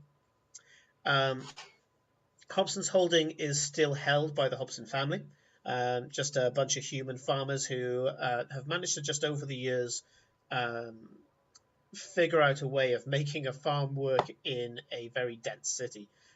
Their holdings are considered to be quite well to do. As I say, they're in the Royal Quarter, and where all the buildings around Hobson's Quarter are these gentlemen's tenements, so they tend to have 2, 3, 4 stories, and they are kind of apartments for all intents and purposes. Hobson's Holding is still very much just this kind of little farmhouse, 2 stories high, and a lot of outbuildings that have been built around the place as well. It's used in a way as a place to go to eat and things as well, so it doubles up as restaurants and kind of meeting places for the well-to-do as well. Okay, so Glory would have been there a few times. As you charge up, you get a member of the Green organization step out into the road, put his hand up and say, "Halt! Halt! This way! Come! Just leave the horses. We'll find them later." And he dashes with you down into the main sets of outbuildings that are there. At this point, I'm going to just move you over to the map, because depending on how it goes, this could be a fight. Ooh. Fight. Okay, and let me just focus you guys in. Just again, what was the thing we got on our belt? So what you have on your belt is green disc, the symbol for the Green organization. She's effectively made you representatives right here, right now. So congratulations, you're now part of the corporate structure, I guess. So, you got hired. Yeah. Yay. Okay. So can everybody see the map in front of you? So if I just point out a few things, I mean, obviously you guys can see where you are, and the ping that somebody just put down, thank you, is a bunch of slaughtered people. You can see a slaughtered adventuring party, including a very large dog that has been killed. Now, where I'm pinging down here, and if you could ping where I just pinged, Farewell, because I don't think the people watching the video would see it. Thank you very much. That's the guys themselves. So there's a large guy with an axe who's bellowing, "Where are they? Where are they? Tell us! Where's the rest of them?" There's 2 kind of thug minions that are harassing a guy who's holding just a package of what seems to be vegetables and wrapped meat. And then over to one side, this guy here, is a guy who's staying very, very quiet. He's got the smirk on his face. There we go. Thank you very much for the ping. There's a smirk on his face, and he's just watching the intimidation go by, and he seems very calm, despite the fact that the way that this farmer's being harassed suggests that they're going to cut him down in a second as well. Okay, so in the stall to your right, there seems to be some sort of beast of burden, a kind of large cow that's drinking from a trough that doesn't seem to care about it all. Next to the cow, there seems to be some sort of guard dog that's eyeing up a cat that seems to be just out of range of its chain. And the dog is just glaring at the cat, but not kind of barking or responding to the violent scene in the middle of the road. And the cat, weirdly, seems to be watching the scene with interest. Simon, I'm just trying to reload my Roll20 because it seems to not work at the moment because I'm still stuck on the warehouse scene. Okay, well, go out and come back in. Yeah. Yeah. Okay. So I can reset so you. The guy with the big axe, is he wearing any of the green symbols, or is he wearing another gang symbol on him? He seems to have a collection of sharp metal shards that are made into a pauldron on his left shoulder, and that's echoed on the other two as well. And you notice that at their belt there's what seem to be various kinds of very sharp tool implements. You can see a draw knife from a leatherworker, incredibly sharp. And then other things that are, I guess, this city's equivalent of a Sweeney Todd razor blade. But instead of it being a folding thing, it's it's just a solid piece. There are other such tools as well. There's finishing tools for cabinet makers and things like that. It's almost like these guys collect very, very sharp implements. Huh. So the guys... I kind of know these guys in a sense of who they are, like recognize that sort of. Give me a charisma check with advantage and proficiency. Ooh. Seems like you might know it. Okay, question. So I rolled a natural 1 and a 17, but I can re-roll natural 1. So if I re-roll the natural 1, I might get a 20. Can I do that? That's true. Yep. Mm-hmm. Okay. What do you mean? Re-rolling another 1. I got a 3. Hold on. Not a 1. Did you roll 2 1s, or what did you roll with advantage? No. I rolled a 1 and a 17, and then I re-rolled the 1 and got a 3. So I have a 17. Okay. So what was I doing? It was a insight. Did you say? No, it was just a charisma with proficiency and advantage. Okay, so that would be +5 with proficient. That would be my deception, I guess, in a sense of So yes, 17, it's the equivalent 18, of your 19, deception. 20, 21, 22. Okay, so brilliant. Yeah, yes, you have heard of them. So what I've just effectively got you to do is a streetwise check. Which, as you say, it probably has the same modifier as your deception. And yeah, you've heard of these guys through various conversations of who to avoid in the city, which is very much your trade in hand. You know that these guys are what they believe themselves up-and-coming members of the Thieves Guild over there in the Liberty Quarter. But they are incredibly violent. They believe themselves beholden to nobody. They've even badmouthed the king himself, the king of thieves himself, from time to time.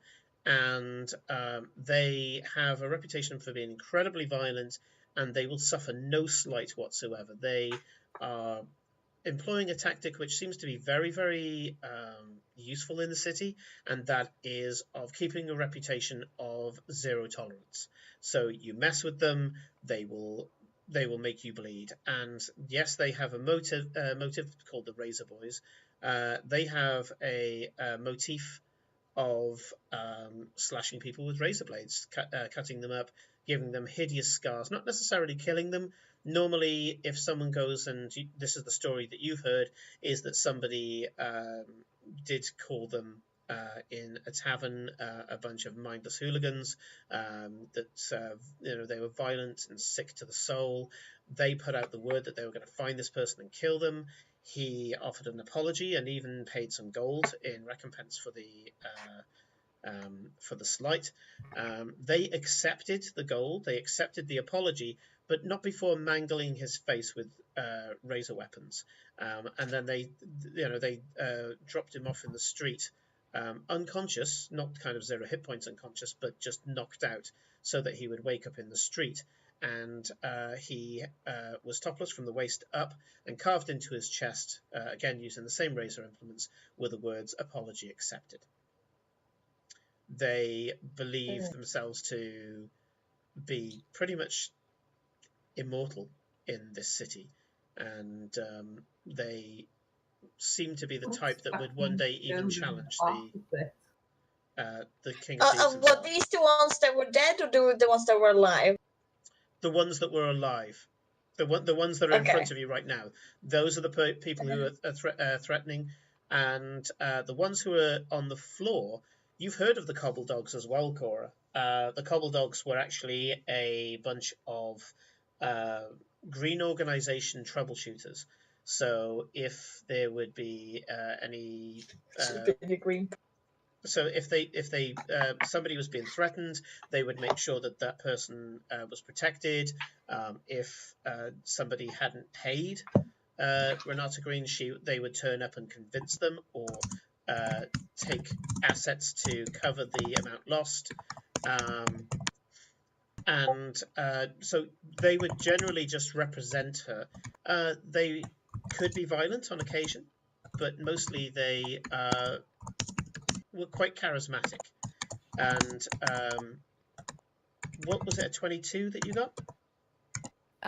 Karen, you might want to mute your mic while you type, because it's really loud. loud. Oh, sorry. Yeah, sorry. It sounds like a machine gun. So yeah.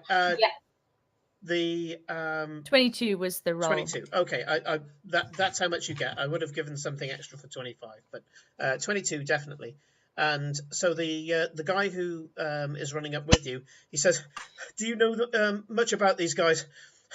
They bandied words with the Cobble Dogs last night in the tavern. Cobble Dogs basically saying, as they were spouting off, the usual kind of thing, we're untouchable, we're unbeatable, all the rest of it. And the Cobble Dogs said, well, one thing you are is not in any green territory, and you better keep it that way. Just doing the usual representation stuff. Apparently they saw that as an insult. They came in, found them as they were coming in for some tucker, and... They killed them all to a man, even the bloody dog." These guys are not good. Yeah, and this is the scene you see when you turn the corner after he says that. So, as I say, they're screaming at him, saying, "Where are they? Where's the others?" The large one, you remember that the large one is actually a pale-skinned half-orc. So instead of green-skinned, he's actually pale-skinned. I just need to reload my my spreadsheet here. You beg your pardon. And then I can give you his name. I'm gonna as we come around the corner and see these, and I realize at least who they are. I'm gonna kind of just give a squeeze to Farewell and say, "Oh crap, these guys are not good. They're really dangerous. Be careful." Yeah, you know them to be irrational. Put them down quick. Do we put them down quick? Yeah, we either get the fuck out of here or we put them down, and leave nobody to know it was us. I'm gonna cast Mask of Many Faces and change into somebody a different look. Yeah, that's some professional not getting in the shit by by Cora there. I have to admit. In fact, I'm going to give out my first inspiration to you for doing that. That is absolutely the thing that you should be doing right now. So you have a point of inspiration, Kate. That allows you to give advantage on any roll when you spend it. Ooh, I've got to remember that. Right, where can I put that? that? There's a place on your character sheet for marking inspiration. There's an inspiration box. Right. I'm using the app at the moment, so I don't know if it's on here. Oh, fair. I should. It should be in there. Normal character. Yes. Simon, just to double check, these boys in front of us, these are the ones that we were instructed to kill, right? Yes. Olivia had just turned around and said, "Find them, kill them." Don't let them get back to the Liberty Quarter. Found them. Yeah. I have an idea. Okay, well, I will shut up and let you go, dude. You go. Go, dude. All right. Is he about to bring down his axe on the farmer? Ooh. The large, the half-orc, the pale-skinned half-orc, is... It looks like that's definitely in the offing at some point soon, but at the moment, he's largely just screaming and intimidating the crap out of the guy. All right. I start to nonchalantly walk forward and I yell, "Hey, asshole! Why don't you pick on someone like that can fight back instead of being a massive fucking coward?" And as I do that, I motion behind my back so Farewell can see. I do like I just like start pointing to the sides. I am being a distraction, asshole. Absolutely. Yeah. Yeah, we're gonna. I'm gonna. If I see this as well, I think I will. Where are we with the? I do it behind me, like very quickly. I'm like trying to like see if you. We're on the same course, right? Still. Okay, so my Google Sheets has decided to play ball now. Half-orc is called Dorcash. Kate.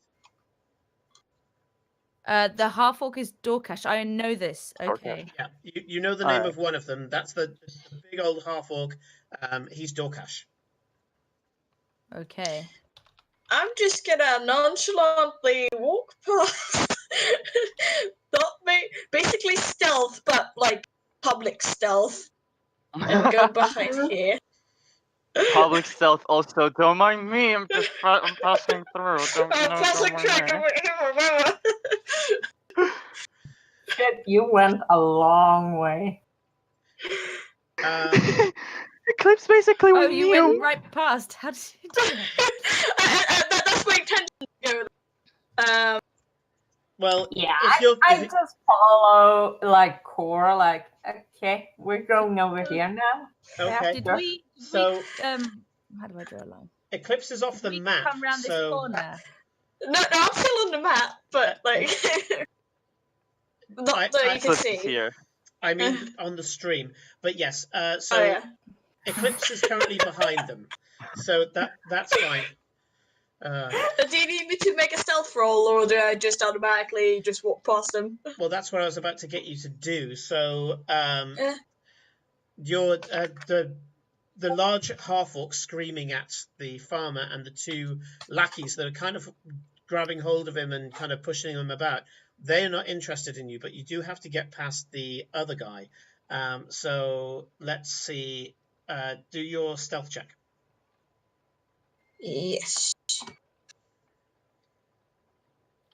Oh, that's very good. That's a 26. Yeah, sure. He's engrossed and amused by the scene in front of him. You slip behind him, no problem at all. Well, I assume we're about to go into combat, so no one will get terribly upset with me doing this. I would like to cast my spiritual weapon, and it's just going to be a spear, and I'd like it to just appear there, if I can, please. Yep, no problem. I will grab you an appropriate thing now. I'm just zooming out so that people on the stream can see where El Kitty is. Okay. El Kitty has gone past. Okay. So. I walk forward a little bit more.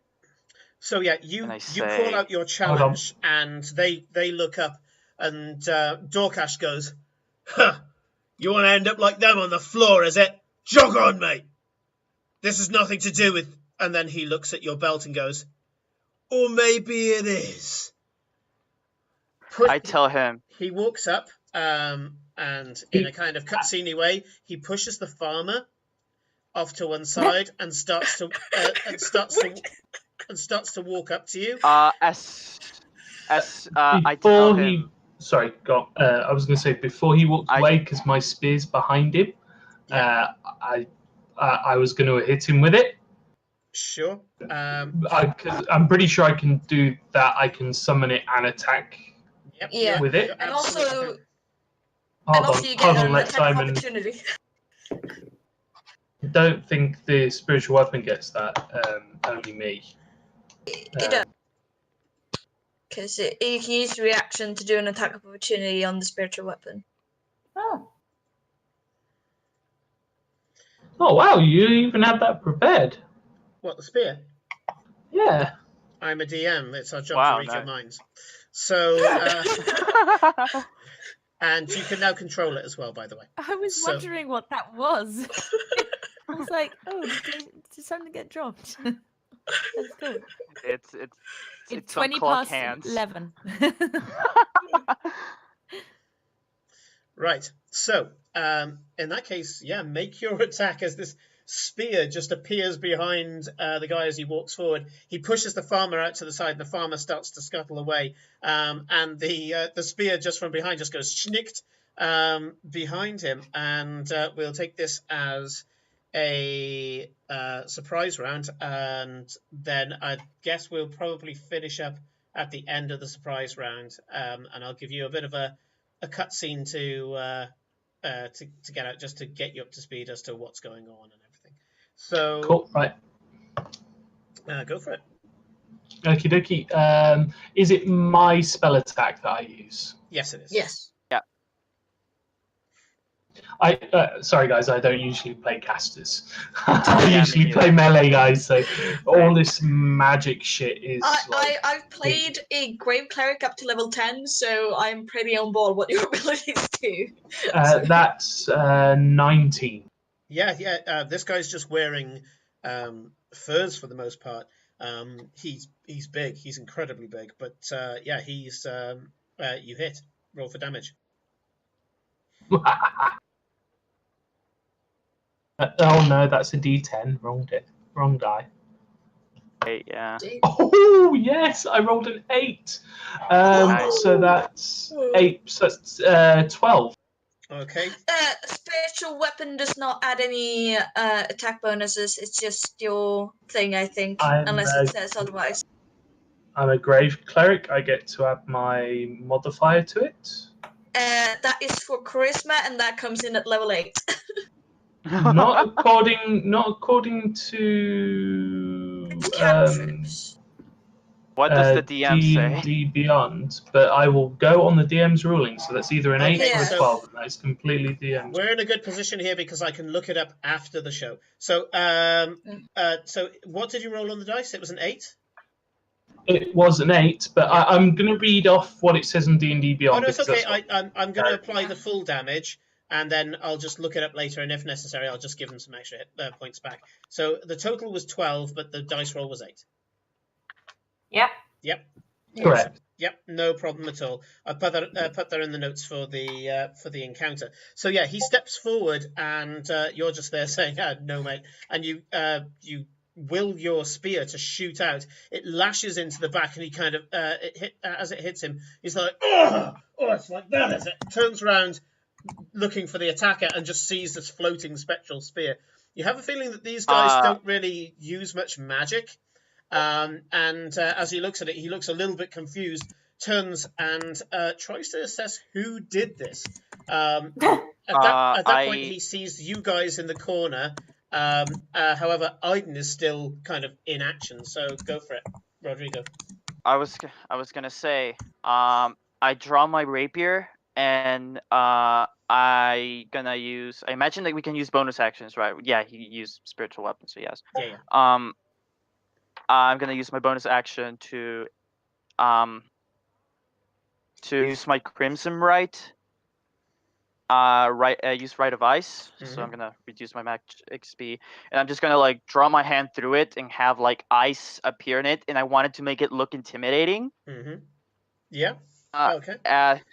Swing my just like play yes, with my rapier Rodrigo, around, you badass. Yeah. And I say, "Look, buddy, you're honestly the least scary motherfucker that I've seen."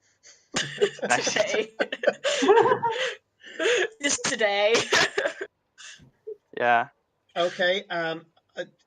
Go for your intimidate check. So yeah, you guys watch as he kind of draws his hand over the blade. It frosts up. The ice starts to crack along the length. There's this beautiful kind of miasma that's coming off it. This icy miasma that's coming off the blade. And seeing the reaction to magic before, you're kind of there. Go, yeah, I'll use a bit of magic. I can do that. And go for the intimidate check. No, I'm just good. Do I get advantage? Because no advantage, but I've counted it in the DC. Do you have an inspiration point of inspiration though? So you use that to gain advantage. Did I get inspiration? I thought Cora got inspiration. Cora got that. Oh, Cora. Oh yeah. Sorry. Yeah. I knew it was a poor attempt intimidation, so it's a 6. I'm not charismatic. Okay. I just wanted to distract them, anyways. Well, yeah, that you did succeed in. I was about to say, the action itself sometimes doesn't do what you intend it to do, but sometimes it does do something that you need it to do. So yeah, he's pissed at you. Yeah. So from this guy's point of view, I'd like to point out this guy's not the most intelligent. Yeah. Him and Grog are kind of on a level. And he thinks that you conjured the spear. Yeah, he's aware that there's some onlookers, but he thinks you conjured the spear. He thinks that you're this, kind of duelist spell sword, jumped up little prick that's gonna need to be murderized and tossed on the heap with the other people he's killed today. And he bellows with rage and sets about charging you. Okay. All right. Can I jump in with the thing now, or is it because you said it was kind of a surprise round? It is a surprise round. So you guys, the way that I do surprise rounds, I know that it's from what I've seen in High Rollers and some of the others. Surprise round for me is an entire round. Okay. In this particular case, they were ignoring you, which is why you got the surprise round. You just kind of stepped in and was like, "Let's do this." Normally, the best way to get a surprise round is through stealth. But in this particular case, they just disregarded you. So I was gonna say I want to dagger this guy. So you want to? I'm gonna throw some daggers. I'm gonna throw some daggers. Yeah, which one? This guy. Oh wait. Can change that. The big guy or the quiet big guy? Okay, the big guy. Yeah. Okay, I was about to say your ping is going to cover all of them. So yeah. Okay, so if you want to go up and attack them, are you going to be throwing the daggers? I'm throwing. Okay, sure. I'm throwing the daggers, and because I'm in stealth, so I'm attacking from stealth, which means I get advantage on the first one. That's correct. Yeah. Wait, does that mean the rest of us can throw a spell as well? You all get a round on these guys. Yeah. Okay, that's an 18 plus 5. I'm pretty sure that hits. Yeah, that hits. Yeah, 22. Cool. That is that plus ED4. Okay.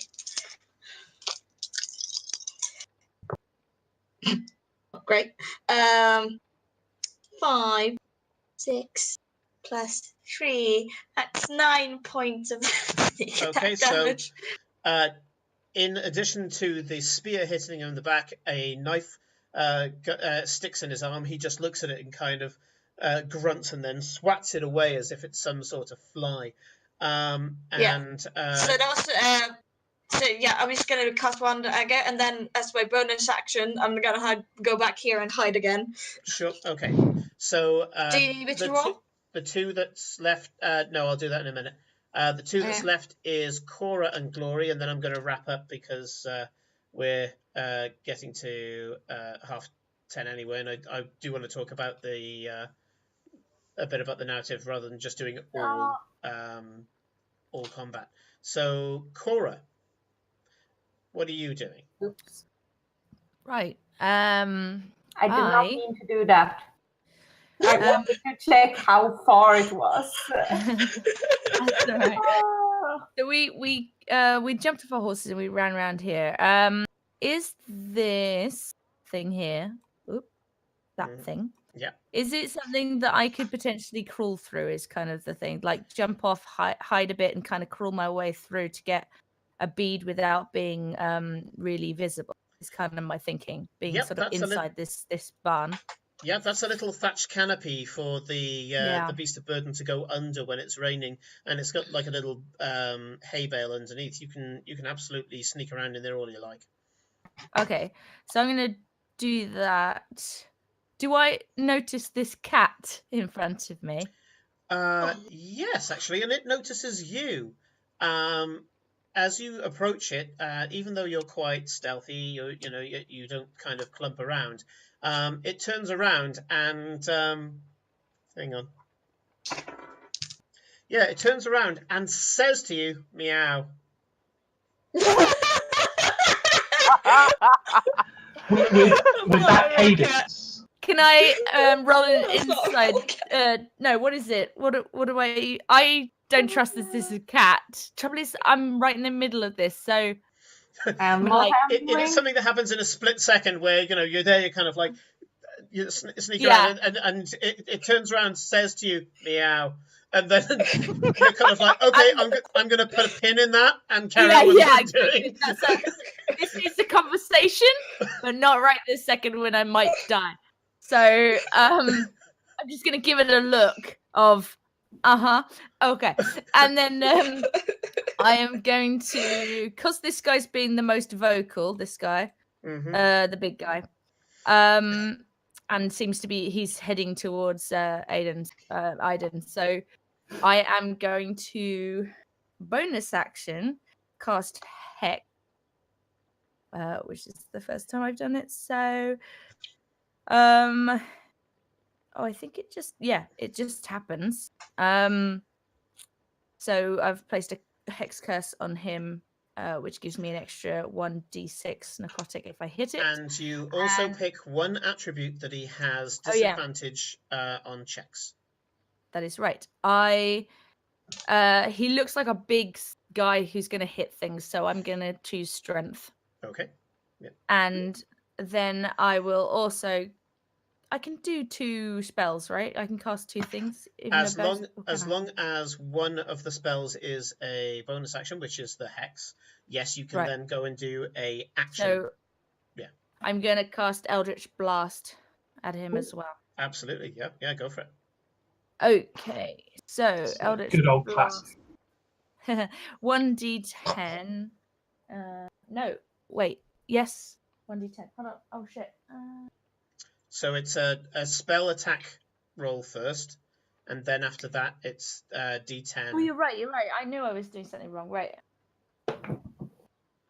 Ooh. So 17 plus 5. Yeah. Oh, absolutely hits. Yeah. I mean, you're there because this is a force bolt.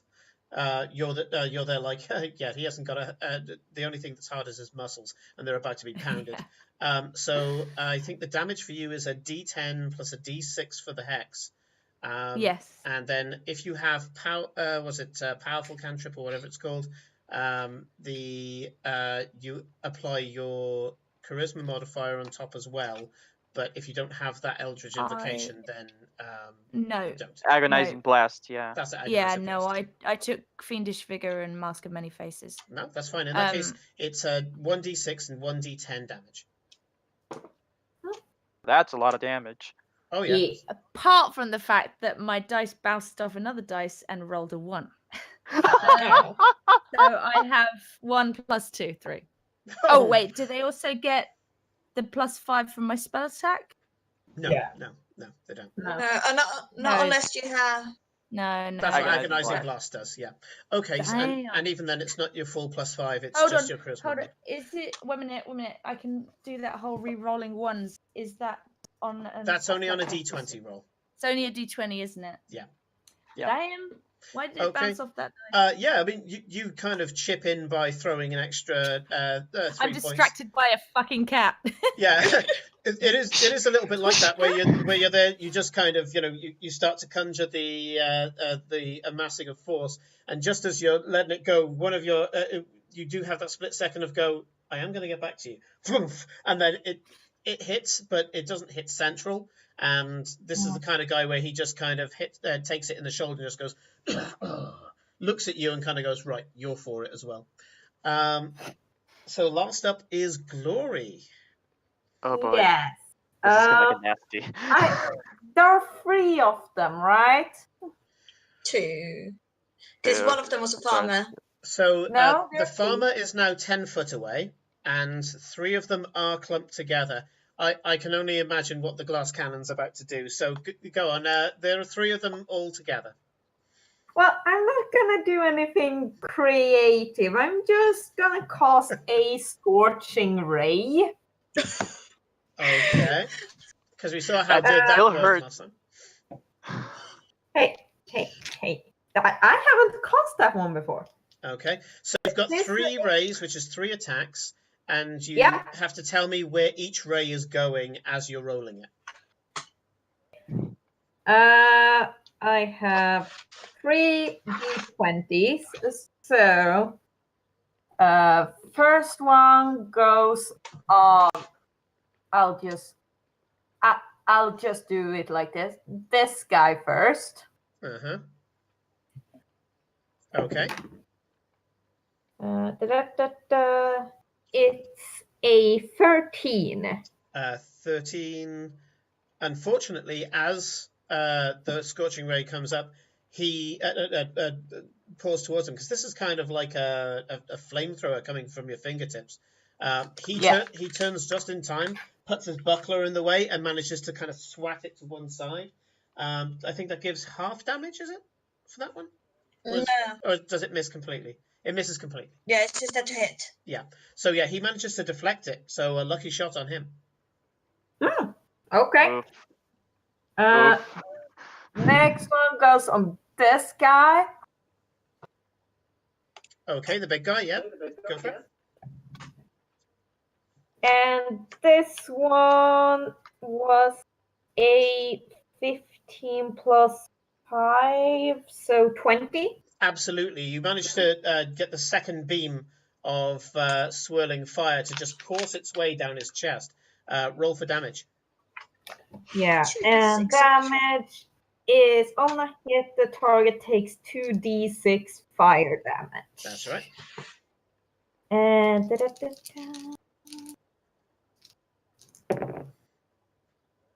that's a 6 and a 3, so 9 damage. Yep. Okay, so 9 points of fire, yeah. And then final one? Yeah, the last one is, I was going to ask you about it, because of how they're positioned. Like, this is a ray, so if I try to hit that guy, he will be in the way. Unfortunately, your damage doesn't trample. But okay. But if you want to hit them, because obviously they're not standing still, they're moving around, they're kind of reacting to the different things that's happening. Yes, you can hit him. He doesn't grant his friend cover. Okay. Yeah, I'll do that then. Okay. The last guy, or well, third guy. There are technically 4, I think, with the guy standing to the side. Yeah. 3. No, 4. Nice. It's okay. And that's a 14. Nice. 14. 14 plus 5 is 19.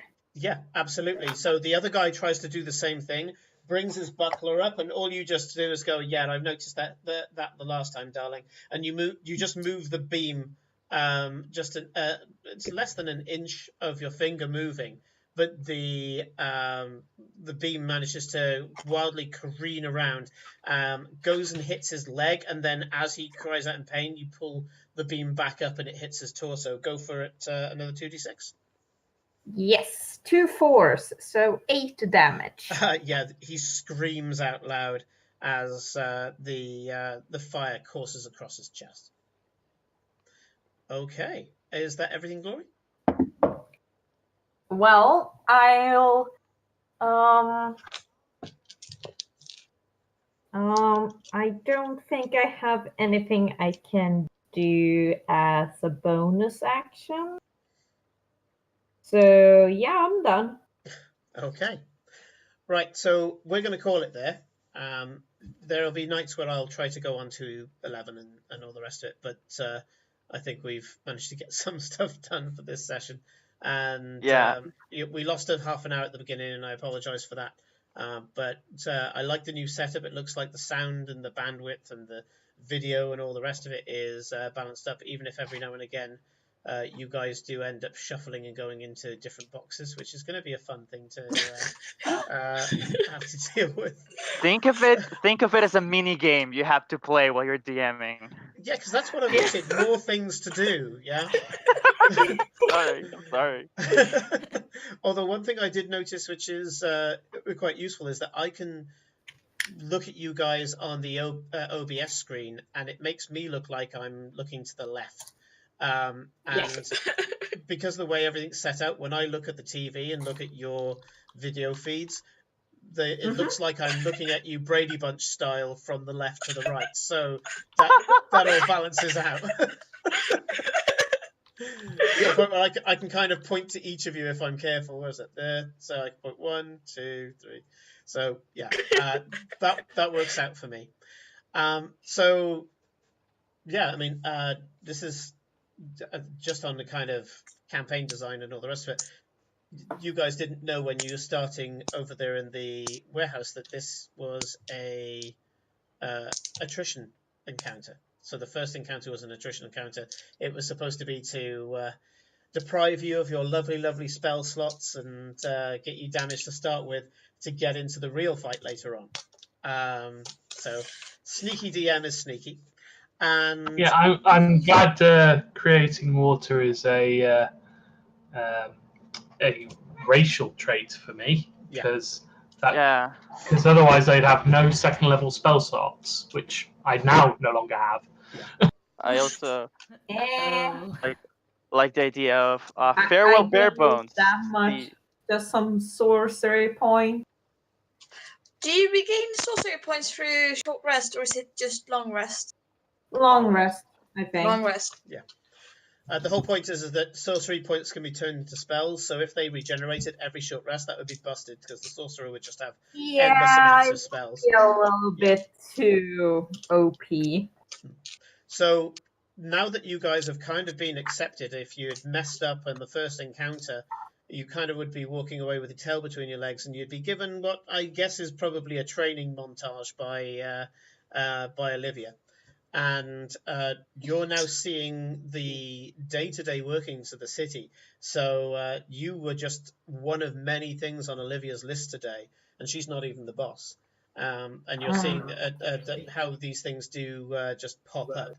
And very early on, you're being responsible for, killing 5 people.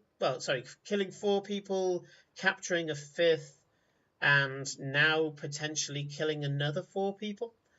All in a day's work. Yeah. All in a day's work, I was going to say. You're going to be noticed. And that's a big thing in the city. And I promise it's not going to be wall-to-wall combat, but I did want you to feel the combat when it happens.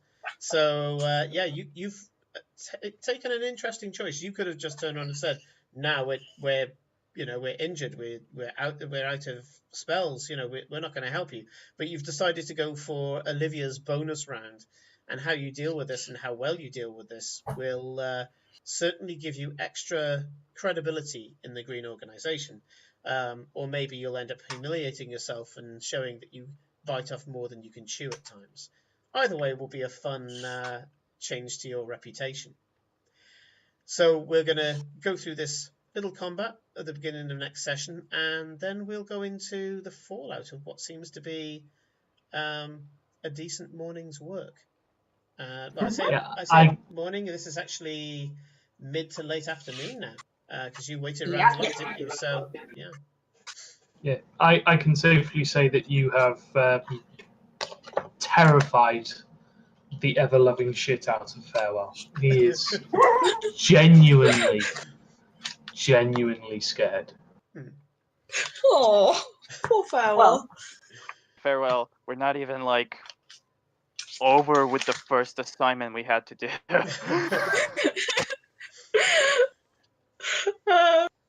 Eclipse is like, oh well, yeah. I mean, I would prefer just like assassinating them, but I guess open combat too. Glory's just having a lot of fun. Yeah, I won't lie, that really came across in your spellcasting. I love what you do. The fact that you could just tell the glee that she had in her face, that she made 3 people turn into basically glue. I wish, instant glue factory, just add glory. Okay. Something that I kind of want to like just a little recon, because all those people Glory killed were around me. I kind of want to like imagine. Yeah. What the?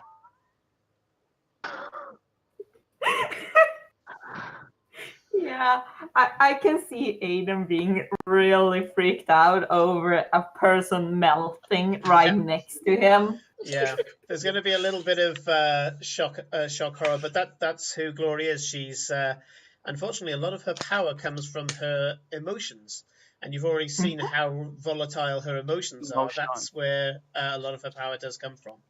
And it also she's explains so why proud so many and as people passionate as a flames. dragon. So, yeah. So I'm hoping you guys are enjoying it. There's a bit of chaos being thrown in here now. You're having combat mixed in with what appears to be a investigation plot hook mixed in with a talking cat. So the Meow. I was really pleased that Cora was the person to find it as well, because the Fey lot finding the talking cat just seemed to work out for me. And that's something that, bear in mind, the rest of you didn't see that. All you saw was Cora going past a cat. Cora is the only person who had this weird ass cat go meow. So, so that is your own personal investigation. Check yourself, going like, was that like a cat saying a human meow, or was I just imagining things? Answer is yes. This particular thing with the cat is actually inspired. Well, part of it is inspired by a piece of Terry Pratchett, where I think it's Mr. Scruff from the Guild of Dogs in Ankh-Morpork, and he used to spend a lot of time sleeping at the back of the Unseen University, and ended up being imbued with magic. And he woke up one morning and was like, another day. Hang on, I'm not thinking like a dog. That's weird. And he just thinks like a person rather than a dog. And I think the first time you meet him, he goes up to, I think it's one of the guards from the guards books, and he goes up and he goes, woof. It's like, did you just say woof? Nah, mate. You've pleased Rowan in the chat, because she thought that. Yeah. There's very much an inspiration there, where I just love the idea. And also, I guess, slightly thematic with them rebooting Sabrina the Teenage Witch. But there was a bit of Salem thrown in there as well, of just like, yeah. Meow. Did you?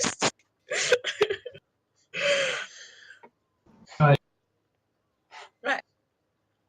Okay. So, well, I'm going to stop recording at this point, but if you guys wanted to stop and chat, I'll keep the stream on, but I'll stop recording there. So for anybody who's watching, thank you very much. Sorry about the chaos at the start of this, but it looks like we've got a fantastic new visual here, and we'll be carrying on with this encounter and the chaos of a day in Ostergald. It's all in the same day. Next Thursday at 8 p.m. UK time. So thanks very much for watching. Thanks. Bye. Bye-bye.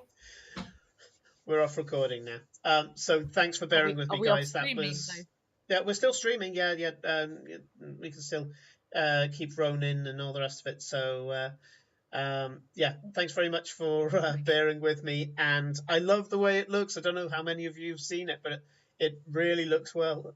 Really looks good, and all of the videos look good. The videos of you guys. I don't think the sound in the video synced up, but to tell you the truth, I don't really care. The part about the video is that they get to see some of your reactions, even if they're slightly late. So there was one point where I kind of looked over and Rodrigo laughed at something, and of course when he laughed his head went back and all the rest. So I was like, yep, actually that's the connection I like about having a video, is that when somebody's amused or smiling or something like that, you get to see it. So that's really cool. Yeah. There's a couple of things that we still need to iron out, like Corinne was topping out on a mic, and Rowan said has a suggestion in chat, so have a look. About using I'll take push to talk and that sort of thing.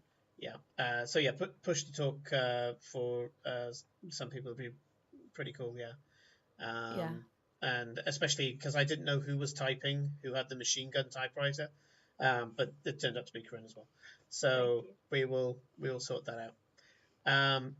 But yeah, so you guys, I didn't even start the encounter because I didn't get you guys to roll initiative. So I've had to put it in the description of Campaign Lab, and so I will look up the thing with the spiritual weapon and all the rest of it as well. And I must admit, I don't use spiritual weapon all that much. I should use it more because I play a lot of clerics. But I keep forgetting that I can have this non-concentration stabby thing just wandering around and doing my will. So, yeah. Yeah, I was talking to a friend of mine who he very much plays a lot of clerics, and he was like, yeah, every combat round, spiritual weapon. Every combat round, spiritual weapon. Every combat round, spiritual weapon. I was like, dude, I get it. If you're starting to play cleric for the first time, what guiding bolt, spiritual weapon. Yeah.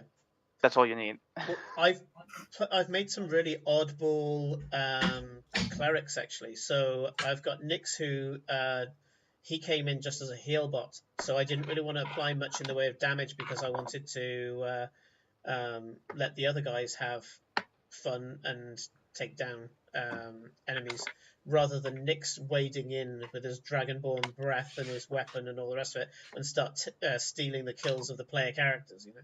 So he's very much just a heal bot and a theme.